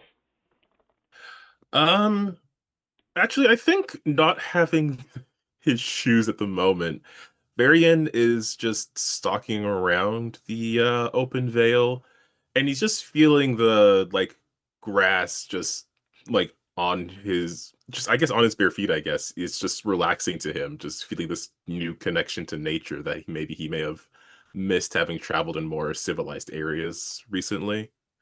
It's bringing him back to his instincts, his roots, and it's just grounding him a bit. So literally and figuratively. Indeed. All right. Marlo and Barnacle, how are you guys preparing for the fight? Or not the fight. I mean, it could not be a fight. There may not be a fight. It could just There's be going to be a fight? I'm definitely not reading what you will be fighting, but like you could just there's no fight.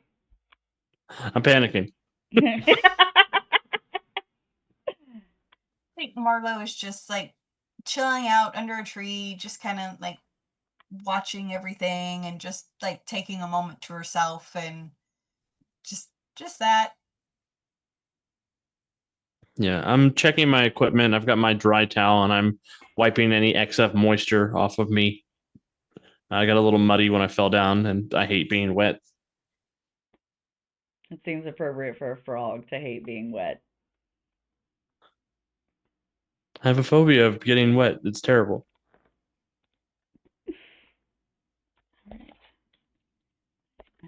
I was supposed to be a toad. I was born wrong.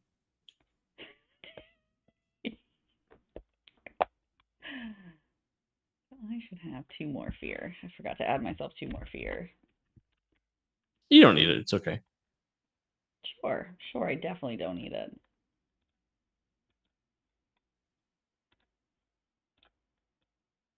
Son of a bitch. Oh, no. Where's the other fear? Oh, there it is. Okay. There we go. All right. All right. So everyone is kind of about an hour. About an hour worth of time passes. You will hear Whitefire yell Louisa, when did you out. get here? Oh my god. Not white feller. Oh my god. I need a lot of these words to not be so close together and when I'm reading things. White fire will yell. The keystone is finally responding. Quickly surround me. The ritual must begin or I will lose the pathway. Hurry, hurry. Her body begins to glow brighter and brighter still as her eyes roll backwards into her head and the entire carriage lifts a foot off the ground. A collection of unearthly screeches echoes from the woods as nearby creatures are alerted to the arcane magic. We've alerted the horde. No. No. Who That wouldn't startled be the a witch? It wasn't me. that wouldn't be a thing we would do.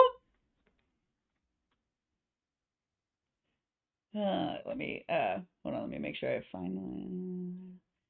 So as you feel a rumbling on the ground, you will notice that 4 ancient skeletons emerge from the ground, rusted swords in hand, disturbed but distributed by the forces of magic being used by the arcanist. In the distance, 2 forest wraiths float ominously towards you. Yep. I'm going to start a countdown die for the ritual. Your goal is to hold off the enemies until her work is complete. All right, so I'm going to grab a D8 and I'm going to set it on the table facing up, which I won't be able to do, but I'm going to. Oh, that's a 10. That's a D10. Where's my D8? There it is. Where's the 8? Where's the 8? Okay, so I've got a D8 facing up. It will tick down 1 number every time an adversary is defeated. It will tick up every time the white fire arcanist is hit with an attack. When the countdown reaches 0, the ritual is complete and the fight will end. Okay? Okay. Fun, right? Fun. You're about to fight two forest wraiths and 4 skeletons. Okay. Let me make sure I'm not missing anything. We're in danger. We got this. Just a little. Okay. Make sure. Okay. The countdown progresses every time an adversary is defeated. So if it is not moving, more skeletons. Take down. Attack range. Okay, I'm just looking to make sure that I don't miss anything. All right. So you will see these 4 skeletons kind of emerging out of the ground, kind of clawing their way out, sword in teeth as they're dragging their bodies out of the ground. You will see the forest wraiths coming in. Their screeches don't seem all that loud to you right now, but you can see that they are slowly moving closer and closer to you, but they are keeping their distance very high off the ground. So their distance would be counted as far. So if you have weapons that can use far, that's where they would be.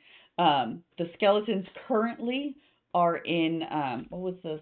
It wasn't, I don't want, it's not melee, but what's the one right after melee? Close. I think, is it just close? Probably. There's very close and there's close. So it's close. So they're close right now, but they are moving quickly towards you as they've crawled their way out of their graves. But the wraiths are staying at far as their distance. So right now, if you guys have any weapons that are can be used for close, that's what you'll be able to use first on the skeletons. If you have anything that works far, that's what you can use on the wraiths first. So you can see that as they're coming, they don't appear to be coming towards you. They appear to be coming directly towards the stone and Whitefire. So they see you and are aware that you're standing there, but they do not care about you right now. What are you going to do? Can't do anything about wraiths, but I'm happy to jump on the skeletons if you guys want. I mean, I can try to fight the wraiths because they're far. I just don't know. Yeah, I can hit the wraiths at distance. So there are 2 wraiths and 4 skeletons right now. So right now you only have. I went like this and I was like 7. No, 6. You only have 6 adversaries right now, and you have to count down a D8. So just keep that in mind as you are doing things. That currently, visibly, there are only 6 things after you. I can take care of one of the flying guys if you guys want to take care of the 4 skeletons. Okay. Works for me. All right, so who is up first? Marlowe then, if you want to start with the Wraith, and then we'll. Sure. Marlo's gonna use her dual staff to hit with her magic strike. Okay. Get him. All right. So okay. So And I have proficiency in that. So what do I add? let's see. I should have separated out everything, but I did not, so I've got to keep clicking. Okay, so you are using your which weapon are you using? Dual staff. Dual staff.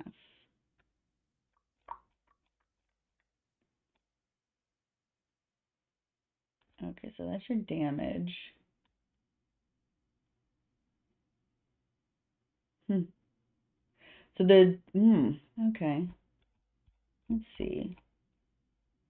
So I believe you need to roll essentially to hit first. So that's the DDs. Yep. Duality dice. Do I add 1 because of that proficiency tick? Let me see. Let me. You know, it would help if I could just search this document.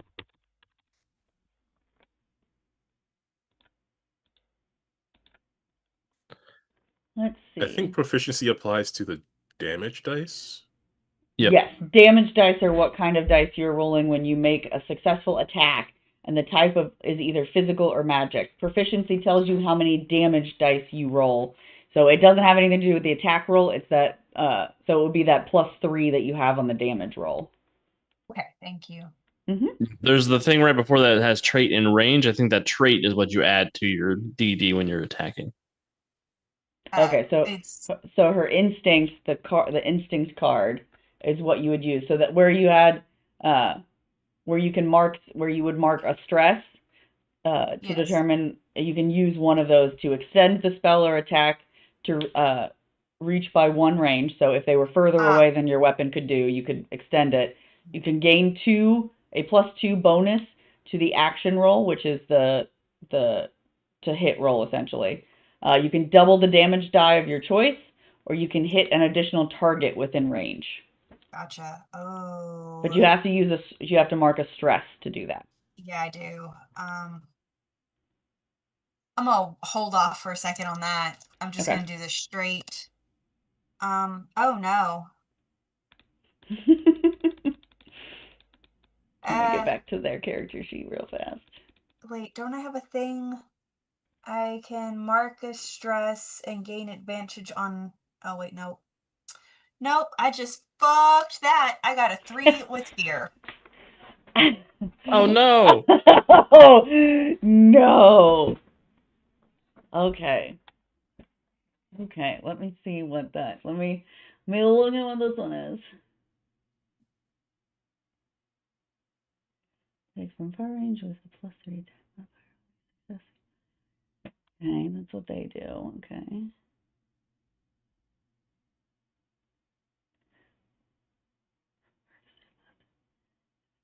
Okay. No. So you aim to hit. I'm gonna say Wraith 1. So the left one. Sure. So you aim your weapon at the left Wraith. It basically goes straight through him into the woods behind him. You see, they don't really have faces, but you will see what appears to be as much of a face as they can create just whip itself towards you, and it is immediately going directly at you. That's to be expected. Because yours was going to be psychological. Yours was going to be magic damage, right? Yeah. That has it magic. was. Okay. Yeah. Yeah. Okay. Oh, it was. So he essentially asks. So they've kind of kept their distance a little bit, but like I said, he comes speeding at you and is now within melee range of you, just kind of face to face with. Just when looking at him, you just see and feel fear. You're just like, it's just you're just fearful of. It's almost like the Dementors. He just feels like he's sucking the life out of you. Joy. Yeah, it's super fun for you. Attack roll against. Okay, so my attack roll, which I believe. Make sure, because I believe their attack rolls they use a d20. So I want to make sure I'm using the right thing. Oh, and I'm spending a fear, so one of my fears will go away. Oh, not all of them, just one of them will disappear. Make an attack roll against a closed target. Nope, I already did that. Okay. Make an attack roll against the target in melee on their successful responses through the target. Okay. Oh, this is going to be fun. Oh no. Oh no. Does a 16, is that higher or lower than your difficulty? Right? Is that what you guys have, difficulty? We have evasion. Evasion. I'm sorry. Your evasion. Yes, that is higher than my evasion. Okay. Let's see.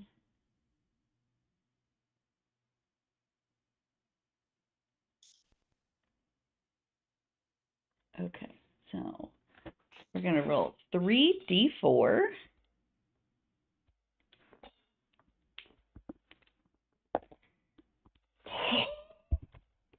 I'm really sorry. 6 plus 3 plus. Oh, okay, that's a little better for you. Where is it? Oh. So we've got 18, 19. Okay, So Calvin, what was it that we figured out was the... So that's the way... severe damage, so I mark off 3 hit points. Okay, so... Yep. Okay, so you marked 3 hit points. So yes, so that was 18 points of damage to you.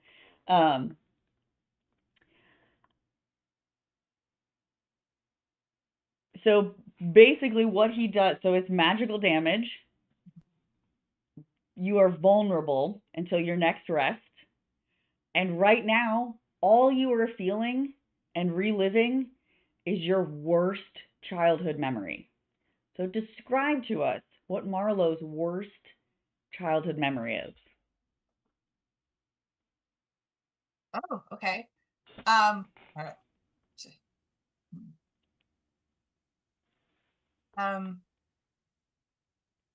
She comes from a line of mages and a court that has served the kings and is very reliable, and so she grew up with lots and lots of unnecessary pressure on a child, and she failed an etiquette class one time, and it was just absolutely the worst thing imaginable, that a teacup was shattered and her grandmother refused to speak with her for 3 months after that. So you are just reliving that moment of isolation after you broke that teacup and you realized that your grandma was just done with you at that moment. You are just reliving those feelings over and over and over again. All right. So who's up next? Yay. So you've got one race that is now is still far. You've got another race that has come in close to melee damage to Marlowe, but is very close to you guys. So you won't be in melee combat with that. It is only in melee combat with Marlowe. But it has now moved to very close instead of being far. Does Barnacle want to hop You in said here?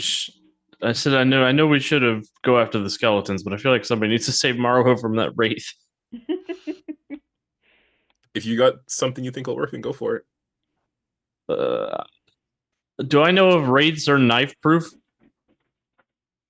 Do you have any sort of like expertise or something you can convince me that you could roll? No, I don't have any instinct or knowledge, so I can't recall, analyze, or sense anything. Varian, do you have Well, if anything? you have something, I mean, I only have +1 instinct. I can make the attempt. So I will Varian, let I you. don't know if you have any magic damage or anything, but Yeah, so I will let you roll a d20 plus your +1 with a difficulty of 15.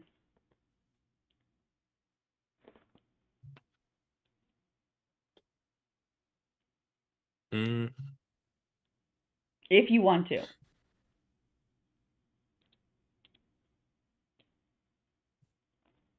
mean, I'm just assuming physical damage isn't going to be very helpful, but I have a thing that I can use to blast some of these skeletons. That's what I intended to do on my turn, so. okay. Well, I'll slither over there and I'll try to get that wraith off of Marlowe. And Okay. hopefully not stab through the wraith and into Marlowe. That would be bad. All right. Don't do So, that.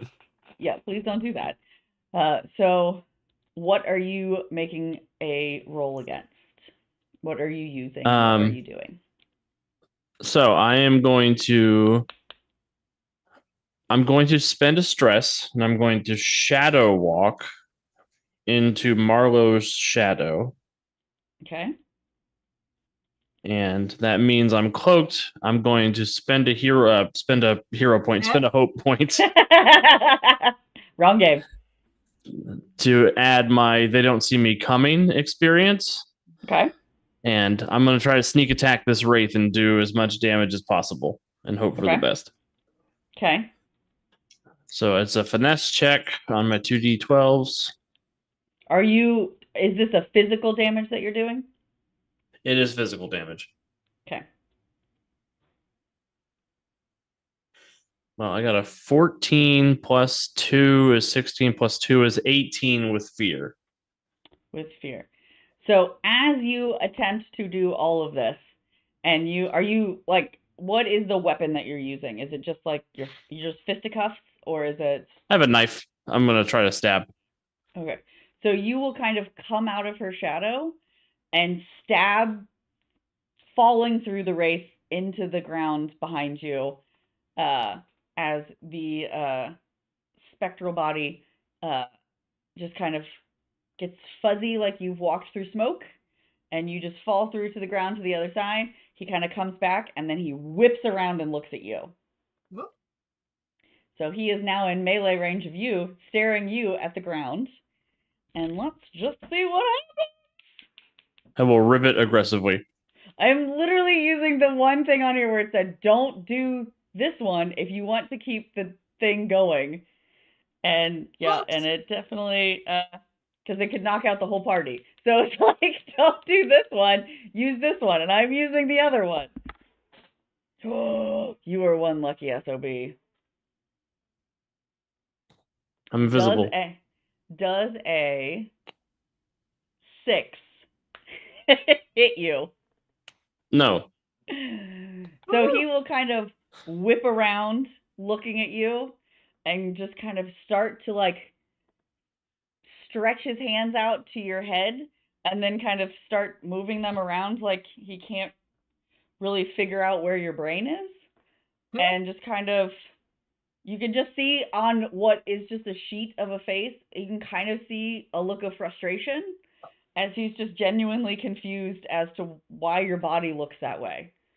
And then he just kind of just stares at you angrily. I will lick my eyeball with my own tongue, which is ribbit talk for go F yourself. Okay. That's how frogs flip you off. I gotta take away fear. Wow. Okay. All right. So now it is Varian's turn, and you are gonna continue to go. Excuse me. After the skeletons. Yes, after seeing that disconcerting news about the wraiths and the effectiveness of physical damage. Don't worry, Varian. I've got his attention. I'll just annoy him until he goes away. Try not to actually die. Varian is going to. So I've got 5 hope right now. Yeah, they are far away though. So I'm gonna first make an attack and see if I can hit one. Okay. So they have moved from being close to very close. So they've moved a little bit further forward. Oh, They now Uh, kind of imagine like in Pirates of the Caribbean, where they're kind of running as skeleton bodies. That's kind of what they look like. okay. But we only get one action per turn, right? Correct. Okay, if I'm on these guys. Okay, I'm gonna attack one. Whichever one seems to be the most in charge. So you're only attacking a single one? For the moment. If I succeed, then I can do a thing. Okay. But for the moment, I'm attacking one. Okay. So let me get back to there. I was trying to look up what vulnerable means, and I'm very, very sorry, Joe, but vulnerable means a D8 gets to be rolled against you again. Like Okay. you get an extra one against you every single time you're attacked. Ouch. Skeletons. Okay, there's my skeletons. All right, go. Sucks. Okay. Skeleton, if I succeed, I can do some more stuff. So let's hopefully succeed on this roll of agility. Ooh, that is a lot of hope, actually. 14 with hope.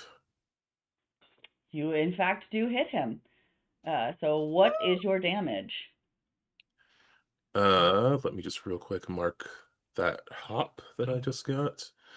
My damage is 1d6 plus 3, physical.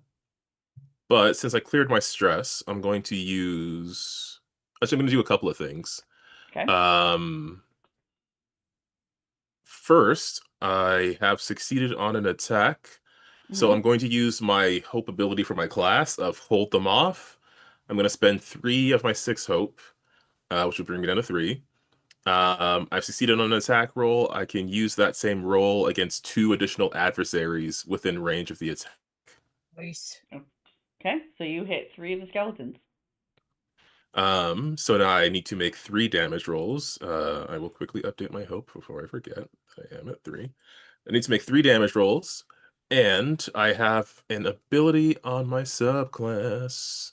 When I make a damage roll, I can mark a stress and get a +1 to my proficiency. So because I cleared my stress, I will take that risk now because it's super cool. I will give myself 3 stress to get a +1 on each of these attack rolls. Okay. Nice. Okay. Come for those skeletons. And proficiency is the number of dice, or is it just the bonus? I believe it's just a bonus. Let me see. Oh, it says I see here proficiency tells you how many damage dice to roll, but I could be. Let's see. Proficiency tells you how many damage dice you roll. So where are you? Oh, And damage dice are what kind of dice you're rolling. Yeah, so like on my dual staff, because I have proficiency 1, I would just roll 1d6. If I had proficiency 2, then I would roll 2d6s. correct. Yes. I'm sorry. Yes. Okay. That's how I was taking it. I am 100% gonna give myself 3 stress, so I can do 2d6 plus 3 to each of these skeletons. Okay. So you're rolling 3 separate damage rolls Yeah. per skeleton. Yeah, it has to be separate rolls. Separate rolls. Okay. Okay. Let me get back to my skeletons. Okay, go. First one is getting 7 damage. Okay. So that's 1 hit point taken away from skeleton 1. Oh my gosh. Where's my... Oh, there we go. Okay. I was running out of lead. So skeleton number 1, out of his 2 hit points, he's lost 1. Skeleton number 2. Number 2 is getting, oh, that's pretty good. Brain freezing 14. Good variant. Well, that skeleton is Gandhi. And the last skeleton is getting 7 plus 3, 10. So that's 1. All right. So skeleton. So you've got 4 skeletons coming running at you. You hit the first 3 skeletons. And the second skeleton. So you hit the first one, and he kind of falls back a little bit, but kind of, it's almost like you like knocked a couple ribs out and you had to kind of bend down and pick them up and kind of put them back into place, but you can see that they're all cracked and damaged. Skeleton number 2, he's kind of charging forward. He's like, yeah, I'm going to get you, you jackass. And he's running and running, and then he just goes, whoa, and just explodes into a bunch of different pieces, all spread apart, and they kind of just reabsorb back into the earth. And then the third skeleton, kind of the same thing. He's running. He's like super excited. He thinks he's going to get to you. And then his head falls off and he has to kind of run behind him and kind of pick it up and put it back on. And you'll see that it's got like a big crack in it and his jaw is kind of misaligned now, but he kind of keeps running. And the fourth skeleton kind of gets up to you after he sees you attack his friends and is now coming directly at you for melee damage. Yo. So, with that, you will then also see from behind that skeleton that exploded and kind of reabsorbed into the ground. You will see back to where they had originally come from. You will see another skeleton coming out of the ground and pulling towards it. So you guys, since you've taken down 1 man, you are now down to 7. Yay! So you got to take out Yay. 7 more. So now my skeleton is mad. My 4 skeletons are now mad again, and they're going to come after you. And they are going to target specifically Varian because he's who attacked them. Yeah, fair enough. Oh, my skeletons suck. Will a 1 beat your evasion? No, I am far more evasive than that. Yeah, rolled a nat 1, and I have a 0+ to my attack bonus. So they kind of come up and they just kind of start slashing at you as they're running, and they're kind of the fourth one is running towards you and kind of tries to slash at you as he's running by, trying to get to Whitefire, and just kind of tumbles forward and misses you completely, kind of ending up behind her. The other 3 kind of the other 3 kind of come up to you and just kind of start trying to hit you, and you just kind of duck and swerve out of the way of their varying sword attempts. And they you can kind of see that their little faces, the little eyebrows kind of come down, and you can just see they've gotten a little bit angrier at you, and they're just kind of annoyed at this point. And yeah, he'll just call it to the other 2. I have angered the bones. I'll keep their attention as long as I can. All right. So that's everybody's first turn in real combat and doing it the correct way this time. Yes. Yay! All We did right. it. So we will start. So we're going to start back over. So I'm assuming, Marlo, you would like to, hopefully get rid of the race. Yeah, no, I'm gonna unleash some chaos. Okay. So because I had a token on this thing, Mhm. I'm gonna go against the other wraith because that's in far range. Okay. That is. Oh, and then not on my watch, bitch. Get That him. gives me I can math. I'm not mathing. 14 with hope. Wow. That hurt. That hit my forest race. Yay! Yeah. So you So hit. I also need to mark a stress for that, but oh, that's just to replenish it. Whatever. So I that's a D10. Jesus. Spin and stop. That is 8 points of damage. All right. Let's see what that does to me.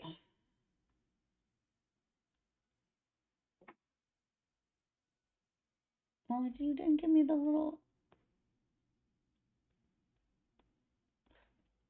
Oh, there it is. I'm like, where?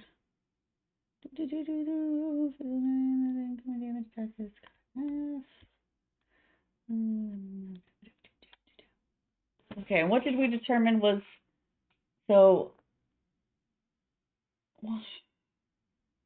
You said it was how much? It was what?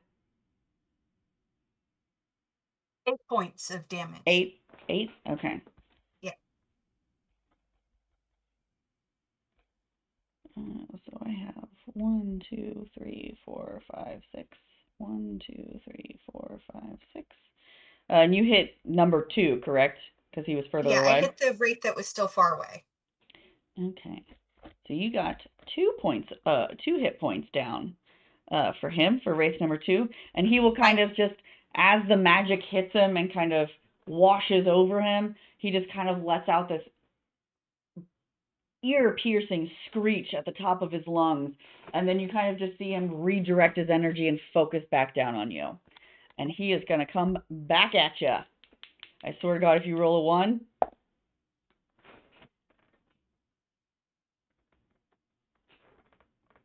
Will a 4 hit you?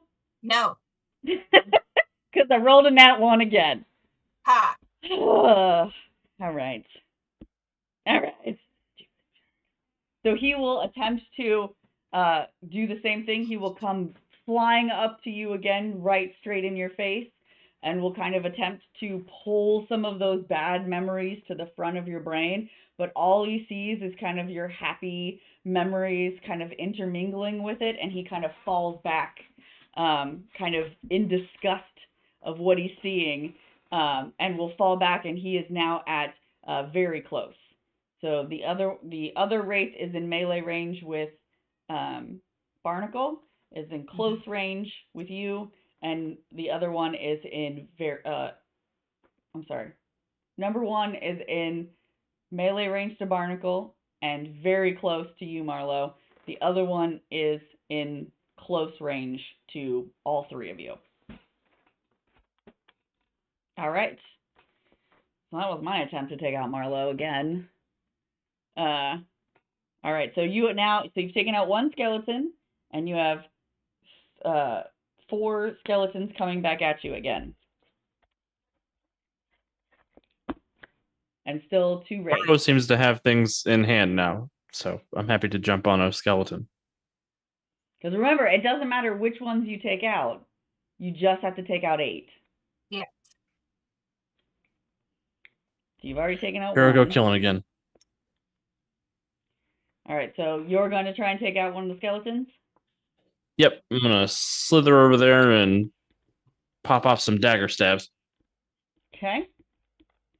Is yours a single attack, or can you It is multi-attack? it's a single attack. Okay. Which one are you going after? 1, 3, 4, or 5? 5. Okay. I get a 14, 16, 18 to hit. That will hit him. Hiya! I do 8, 11, 12 points of damage. So tell us what you do to this poor skeleton as he also pops off.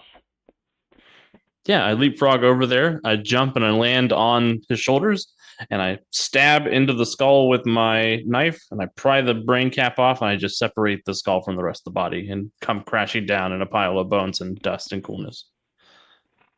Awesome. All right, so you guys have now taken out another one. So you're down to 6. The countdown has made it to 6. And you will see, just like before, you will see another skeleton kind of crawling back out from underneath. And so there are still 4 skeletons, but you've taken out 2 of them. Now the skeleton number 1, is going to see what you just did to his friend, and is going to be very upset with you. And he is going to attempt to hit you. God damn it! I will rivet dismissively. Yeah, the key word is attempt. 7 will not hit me. All right. 7 will not hit me. I will rivet dismissively. So he will attempt to kind of come at you with his mace, and he will just swing and miss, and kind of just cartwheel, somersault over. But he will be now a little bit closer to Whitefire. So you will see that he redirects his energy now that he is closer, that he is now going after him, and that is skeleton number 1. I could do a group attack if I wanted to, but I like the idea of the one guy trying to attack you and falling.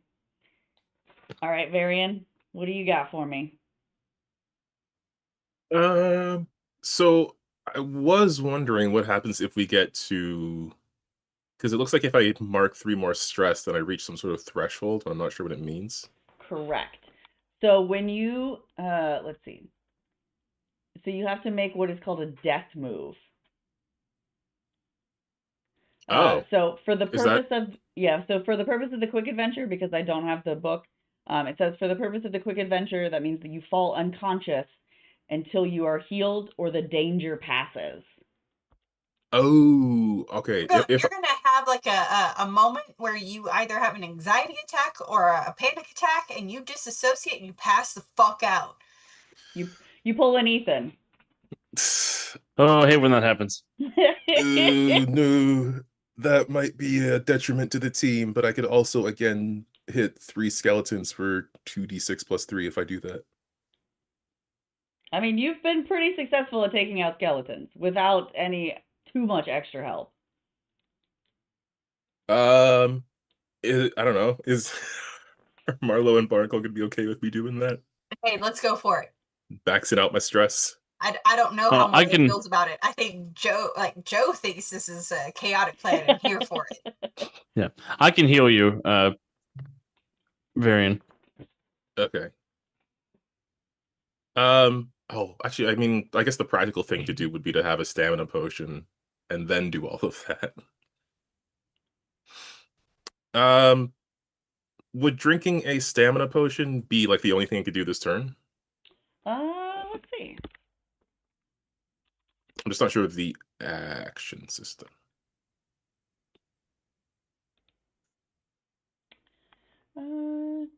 Because the stamina potion If clears. you use it, make sure to cross it up. Well, that's not helpful at all. Thank you. I mean, I'm not seeing anything. It feels like it would be something like a free action. Yeah, bonus action or something. Yeah. I mean, it Yeah. doesn't say that it's not.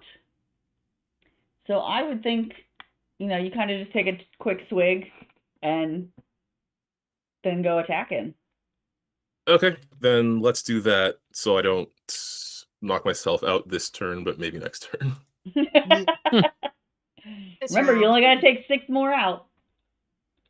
Okay, taking the stamina potion lets me clear 2 stress. Okay. So my stress is down to 1, and I'm going to put my stress back up to 4 because I'm gonna do the same thing I did. Well, actually, no, I need to succeed on the first roll first. So let me see if I actually do that. Let me not get ahead of myself here. Don't get too excited. But I'm so excited. All right, agility roll to hit skeleton, and let's start with number 1 again. I'll go for 1, 3, and 4. Okay, so 1 is facing towards fire, to Whitefire. He is now turned his attention to attack her. So just so you know. Okay, then that's definitely a problem. Total of, and that's not great, but total of 14 with fear. He hits. So much fear. So much fear. I forgot to take away a fear of mine. So he hits, and but it is, so he hits, but you will see that the skeleton kind of almost whistles, and another skeleton pops out right next to him. There's too many of these. Oh no. So there are now 7 skeletons, but the skeleton number 7, his attention is on you. Okay, but like, so that was just the attack roll though, but I guess that was just like a fear thing he was doing. Correct. Yep. Okay.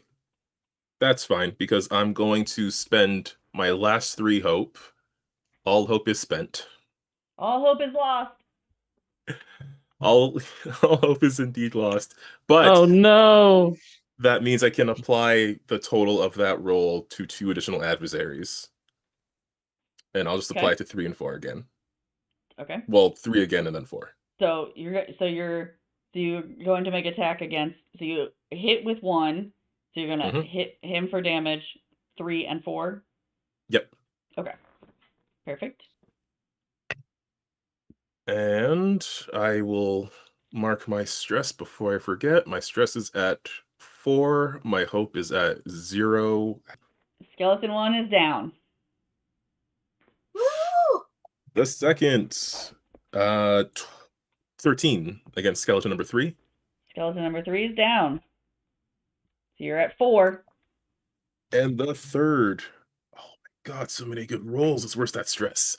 Variant. The third is 14 against skeleton number 4. You Nice. take out skeleton number 4. So you guys now have 3.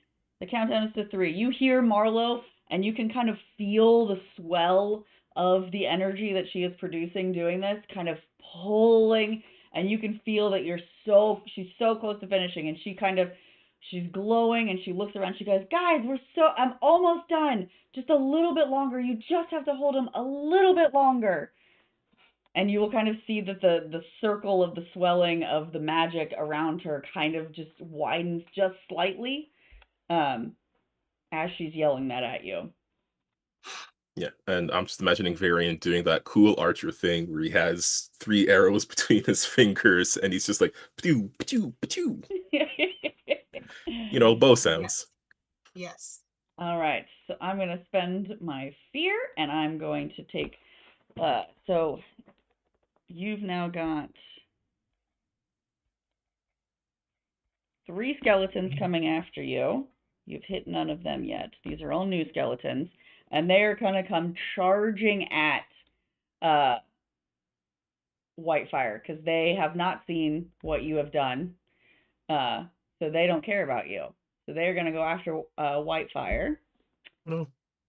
And let me see. Okay, let me roll my Whitefire, or let me roll for my skellies first. Are you fucking kidding me? Nice you rolled. Oh my It's God, not I rolled very a helpful. 2! So that does not hit her. So they also do the same thing. So as her magic kind of swells up around, she goes, the skeletons are running, swords and axes and maces are up in the air, and they kind of hit that wall of the magic and kind of bounce back into, they fall into Varian and just kind of whip around and look at him angrily. And then that is all they can do, because they can't roll shit. And he'll just look at these skeletons like, charmed to meet you. I'll be sharing some arrows with you today.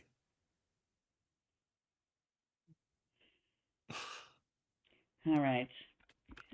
So you are at 3, so you have to kill either all 3 skeletons or 1 wraith or both wraiths and a skeleton. So who is going to go next? Are we going to do or just keep in the same order so Marlo is up next? Yeah, I think she's gonna. So you did not hit wraith 1, but you definitely hit wraith 2. Yeah. I want to do Rain of Blades, but I also want. So I'm gonna spend a hope to do Rain of Blades, but I want Okay. to spend a stress to also expend to make sure this attacks. Wait, no, hang on.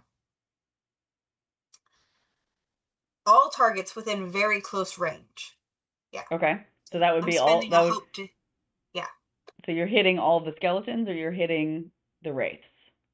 I'm hitting all the skeletons. All the skeletons. Okay, so all 3 of the skeletons. If you succeed in hitting all 3 skeletons, you will have saved the ritual. Heck yeah. That's why Marlo's the boss. 13 with hope.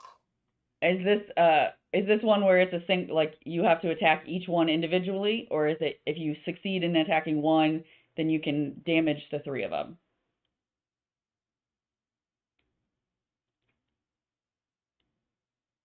Does it say? It says, make a spellcast roll and conjure throwing blades that strike out at all targets within very close range. Okay. So one to hit, and then Yes. a damage for each one. So you hit all 3 of them. Okay. So then I need my d8s again. Ah. Oh, that's right. I can't read that 8 very well. Never mind. There we go. The first one takes 4 points. He does not take any damage. He is fine. The second one takes 8. He is toasty. And then 4. So you took out 1 skeleton. You guys are now down to 2. Yay! So 6 and 8 will feel those daggers come through them, and it's kind of like a pinball through their rib cage, and kind of misses. And then as you yank it back, it kind of they just look down and they're like, huh, and they just kind of shrug, and then they turn to you and start charging at you. And will a 6 hit you? No. Stupid skeletons. So the 2 of them come charging at you. Again, weapons up, ready to attack, and they just kind of run into each other, bounce off, and fall backwards. Dodge, dodge, dodge, dodge, dodge, dodge. Like stupid asshole skeletons. All right. So now we've got Barnacle. So you've got 2 skeletons go kill that are another... kind of falling at your feet. I'm going to kill some skeletons. I can only kill 1 at a time because that's my power, but I got this. Okay. Hey-ya! Oh, that's only a 5 to hit. No, wait. 4 plus 2 is 6, plus 2 is 8. That's an 8 to hit. You miss. Oh. Cool. Yeah, you do not hit the skellies. They kind of, as they're falling and you're trying to stab them, they kind of like weave out of the way and kind of crumble into like a pile and pop back up right next to you. And after that, because you missed, they turn and they face their attention back at Whitefire.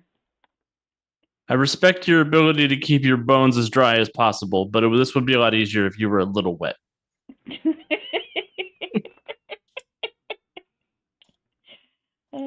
All right. They are not going to attempt to attack anybody. I only have 1 fear left, so I've got to hold my actions until I decide. So, Varian, what is your choice to do? Ooh, I burned through all my hopes, so I can't be awesome. I can make an attack roll at least. Yeah, it would have been really cool if the frog would have done something. He already did something. So you've taken out 1, 2, 3, 4 skeletons. He took out 1 skeleton. We're all contributing in our own ways. Yeah. Look, if there was one big bad, I would stab the shit out of that guy. I'm a rogue. It's my job to do single target damage. I like the idea that these skeletons are just here like, oh, that frog only took out 1. I don't know. Maybe you guys should turn on each other. Dang. Okay. I could do like reading you for filth. I could do a regular attack and then. Is this a single target attack? Yes. Okay. Actually, I have an idea. These skeletons are pretty close. Yeah, I would say that they're probably right next to each other. And they have turned their attention away from you, so they are not facing you. They're running towards Whitefire. Are close to. Oh, I mean, no, I don't have any hope. Damn it. My hope. I have no hope.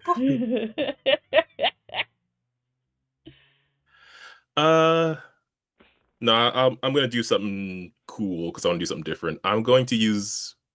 Oh, but it would be so cool if I had hope. I'm gonna use Vicious Entangle. I'm gonna use a spell. I'm gonna make a spell cast roll. Yes. Against a target within fire range. So I'll go for. There's a bunch of skeletons around Whitefire. I'm just gonna pick whichever one seems to be the newest, I guess. That would be number 8. Gonna go for that one and gonna hit him with a spellcast roll. I am a ranger, so my spells use agility. And that is a total of, oh man, I did not want to roll with fear, but I rolled with fear. 15 with fear. Thanks for giving me a fear back. No. You rolled it. What was it? 15. 15. So you do hit him. And with that, I am going to do 1d8 plus 1 physical damage and temporarily restrain the target. Okay. Physical damage, 6. That will be exactly enough to hit him. Nice. So he gets one hit point damage. So tell us what happens to him with his 1 hit point. Just these vines and roots reach up out of the ground and start twisting around this skeleton, like tangling into the structure of its bones, trying to keep it in place. Awesome. So he will just turn trying to fight off that. And the other skeleton will kind of just turn around real quick and look at you. And he's going to attempt to hit you. Will a 15 hit you? My evasion, I believe, is 13. It is a 13. All right. Oh my gosh, my skeleton gets to do something. Oh no. Oh, The one thing I don't want the skeletons to do. anything.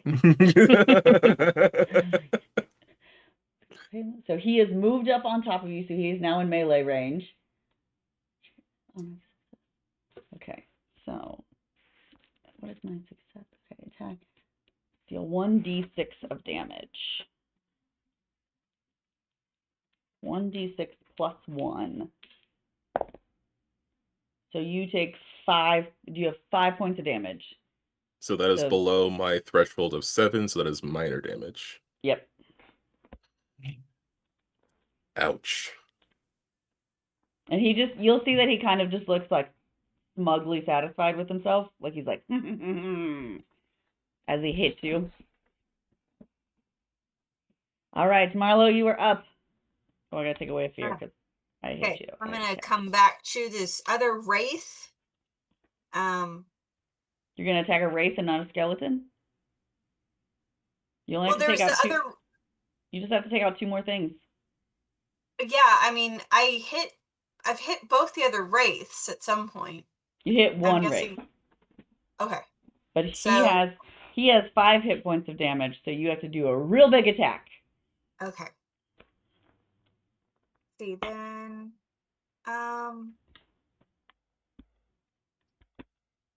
Oh, I can try to double the damage of my die Okay. if I do the manipulate thing. Okay. I'm gonna go to hit. And that is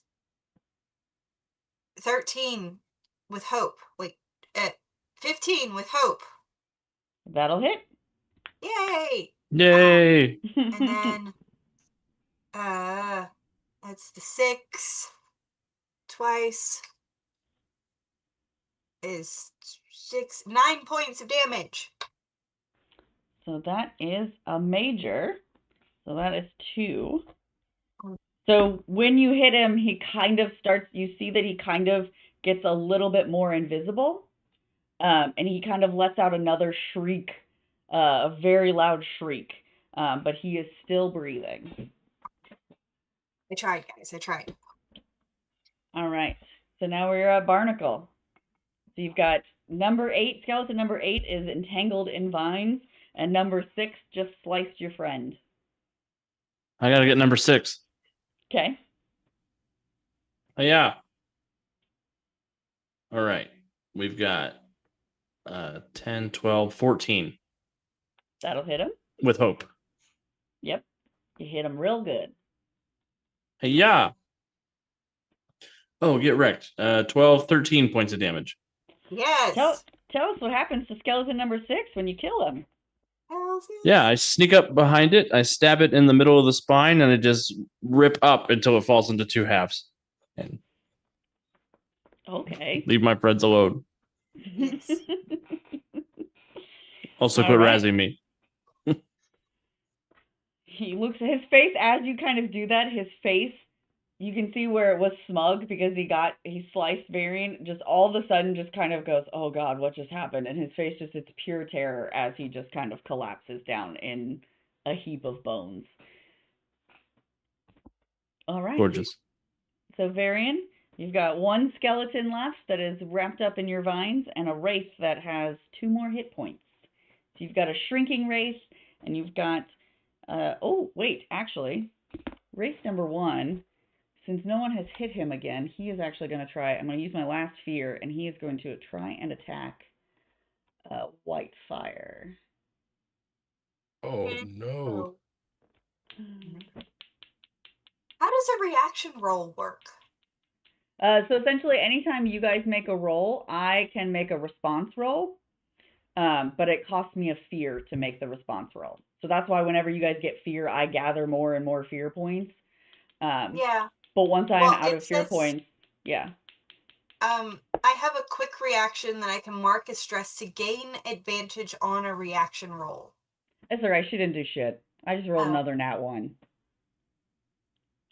So 4 doesn't What hit her. dice So are the you wraith, rolling? yeah, I don't know what I never. These are that's what I get for buying $4 dice. Is that how that works? Yeah, $4 dice give me $4 rolls. So This fate could have been avoided if you went to our sponsor, Norse Foundry, and used your code USP Norse to get 10% off. Has this ever happened to you?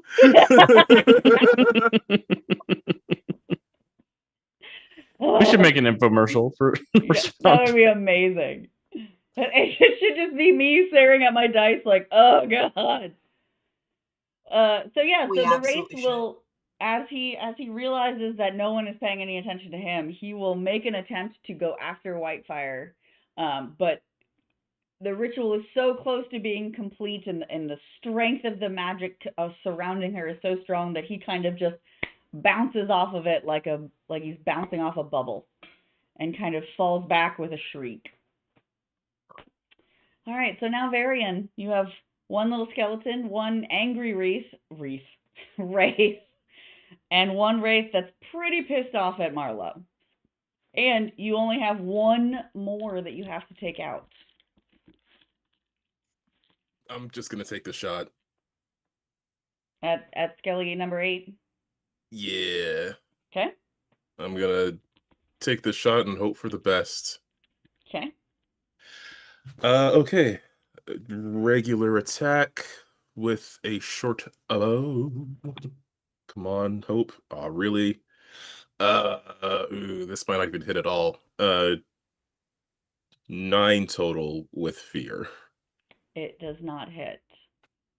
And now I get another fear that I didn't have. No. I'm sorry. So his shackles that you had him tied to, he will just kind of rip them out of the ground aggressively and turn and look at you, knife in hand, just coming charging at you. And I'm going to use my last fear, and he is going to attempt to hit you. Motherfuck. Does an 8 hit? No.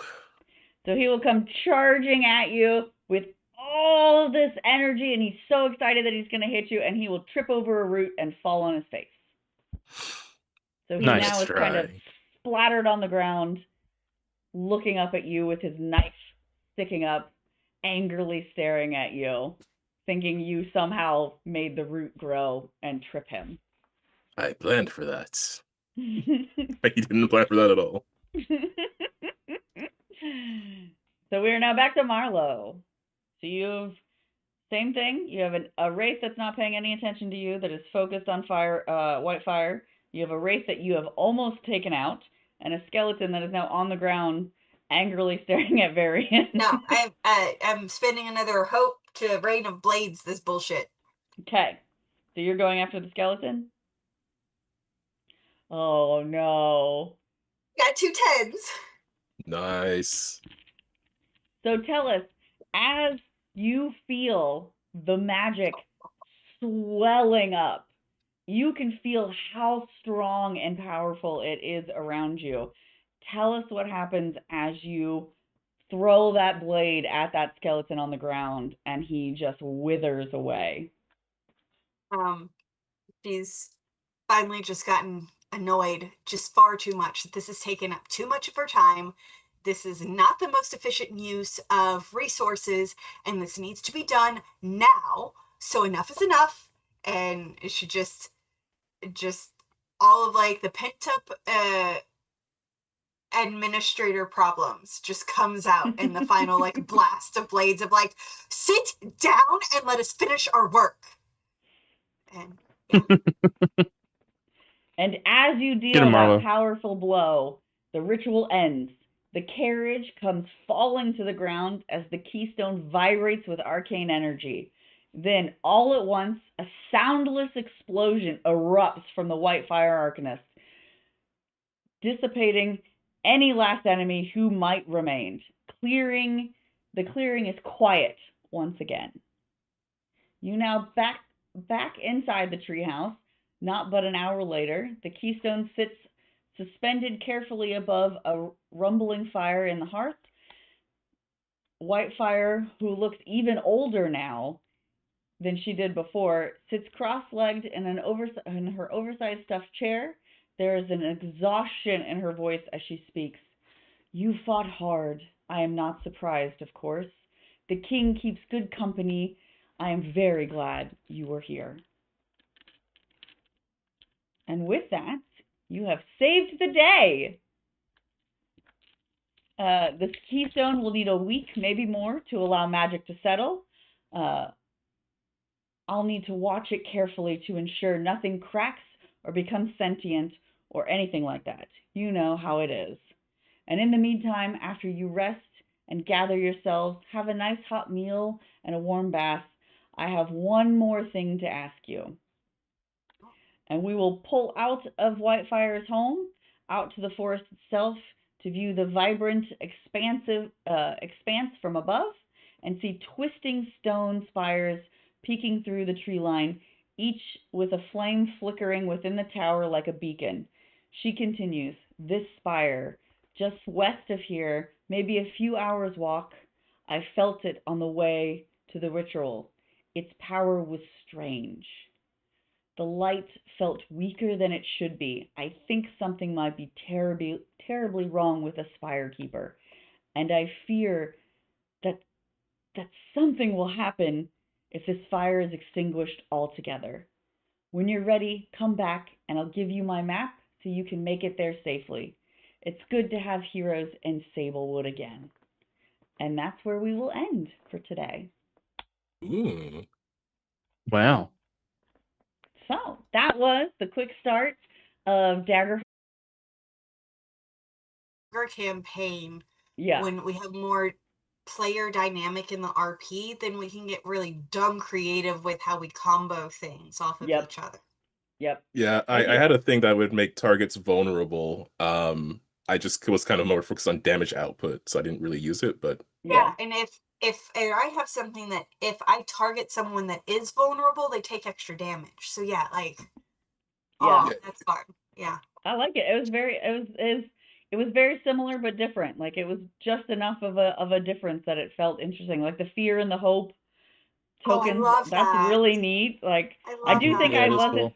I do think I wasn't quite using the fear correctly. I'm gonna read a little bit more of that.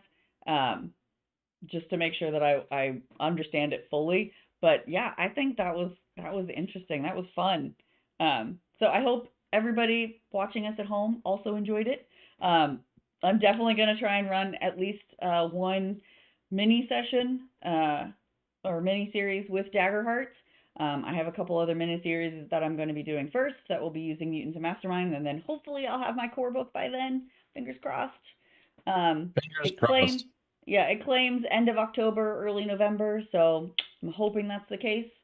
But I'm going to let everyone say goodbye, plug anything they want to plug, and then we will end for the evening.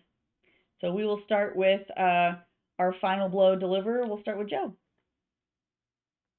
Hey, Joe, I'm around here and other spaces. I like to do the collaborative story thing.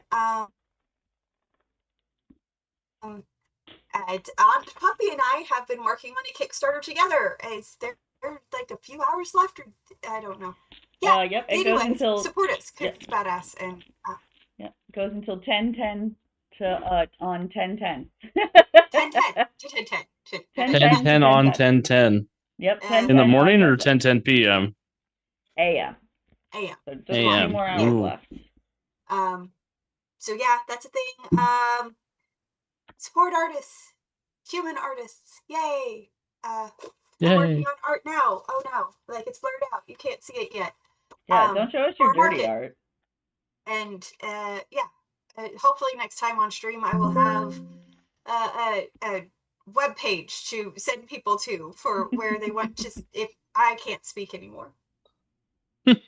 If you would like to see more of my work, I should hopefully have a website up and running soon so you can see the things for Aunt Puppy and other projects that are going on right now in my life. Yay! Calvin, save me. Yeah, this game was pretty fun. I mean, I did enjoy being very insulto, but also I do like these hope and fear mechanics. I like, Yeah. being able to build up a resource and then just exploding it out, and it adds stress to me, but I was able to do like something significant with it. I think that's pretty cool. I'm liking the mechanics of the game so far. I do also want to mention, if you are on YouTube, please check out the Wood with Dice channel where we have gaming or a tabletop RPG podcast. In addition, Joe and I were recently on Masks and Mayhem like a week or two ago. Time moves very fast, but yeah, that was fun. Yeah. Some returning characters showed up, and we had a very interesting adventure saving the prison that we all technically live in. Some of us enjoy it more than others. I heard Tattitude had to go back to jail. Episode. She had no reason to be as smart as she was. No, she was pissed. Oh no. I think that's how Poor Tattitude Tattitude. unlocks her power. But yeah, check out Masks and Mayhem. Recently had their 7th anniversary stream as well. So, Oh, nice. Wow. yeah, I want to just shout out other M&M players out there. And with that, I'll pass it over to Alex. Yeah, well, thanks everybody for hanging out with us tonight. If you are with us, please like, subscribe, give comments, all that fun stuff. If you are thinking about trying to get some additional content or finding other ways to support us, we are over on patreon.com/Untold Stories Project. And starting tomorrow, I'll be sharing a post trying to get our technically second Patreon actual play scheduled. So one of the benefits of signing up for our Patreon is you get to play a game with us occasionally. So I'm going to get that scheduled. You get early access to my novel that's coming out, early access to the podcast, which had a new episode drop today, all sorts of fun stuff. Aunt Puppy and I are talking about some tables and characters and things that we can drop on there. So keep an eye out. There's fun stuff coming down the pipeline. Otherwise, thank you for hanging out with us. And until we see you next time, be good people. I'll pass it back up to Aunt Puppy. I don't have much else to add. See us back here on Tuesday for City of Destiny. And then Wednesday we'll have Guardians of the Galaxy, Guardians of Haven. You'll just get to see. There's a lot of Calvin next week. Is Calvin becoming the new Deuce? Are we having Calvin week next week? I think we might be ready. This is a might good be pretty close. I feel like that. Yeah, maybe. And then we'll have I've been on 2 shows a week. Yeah, that's true. And then we'll have another episode of the podcast, and then also Monarch back at its normally scheduled time. So we can't wait to see you all.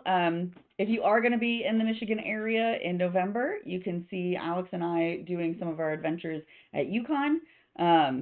And then if you are feeling spicy and are near Wisconsin, I will be doing some GMing for Everyday Heroes for Evil Genius Games. And then I'll also be running 2 of my own games. I might get spicy and I might add another game. It really just kind of depends on how I'm feeling. But those are open as well. So if you're in those areas, I would love to see you. But I think that's it. Just make sure you support your local PPS and NPR. They are not the enemy. They are our friend. And then play a game. So, till we see you guys next time.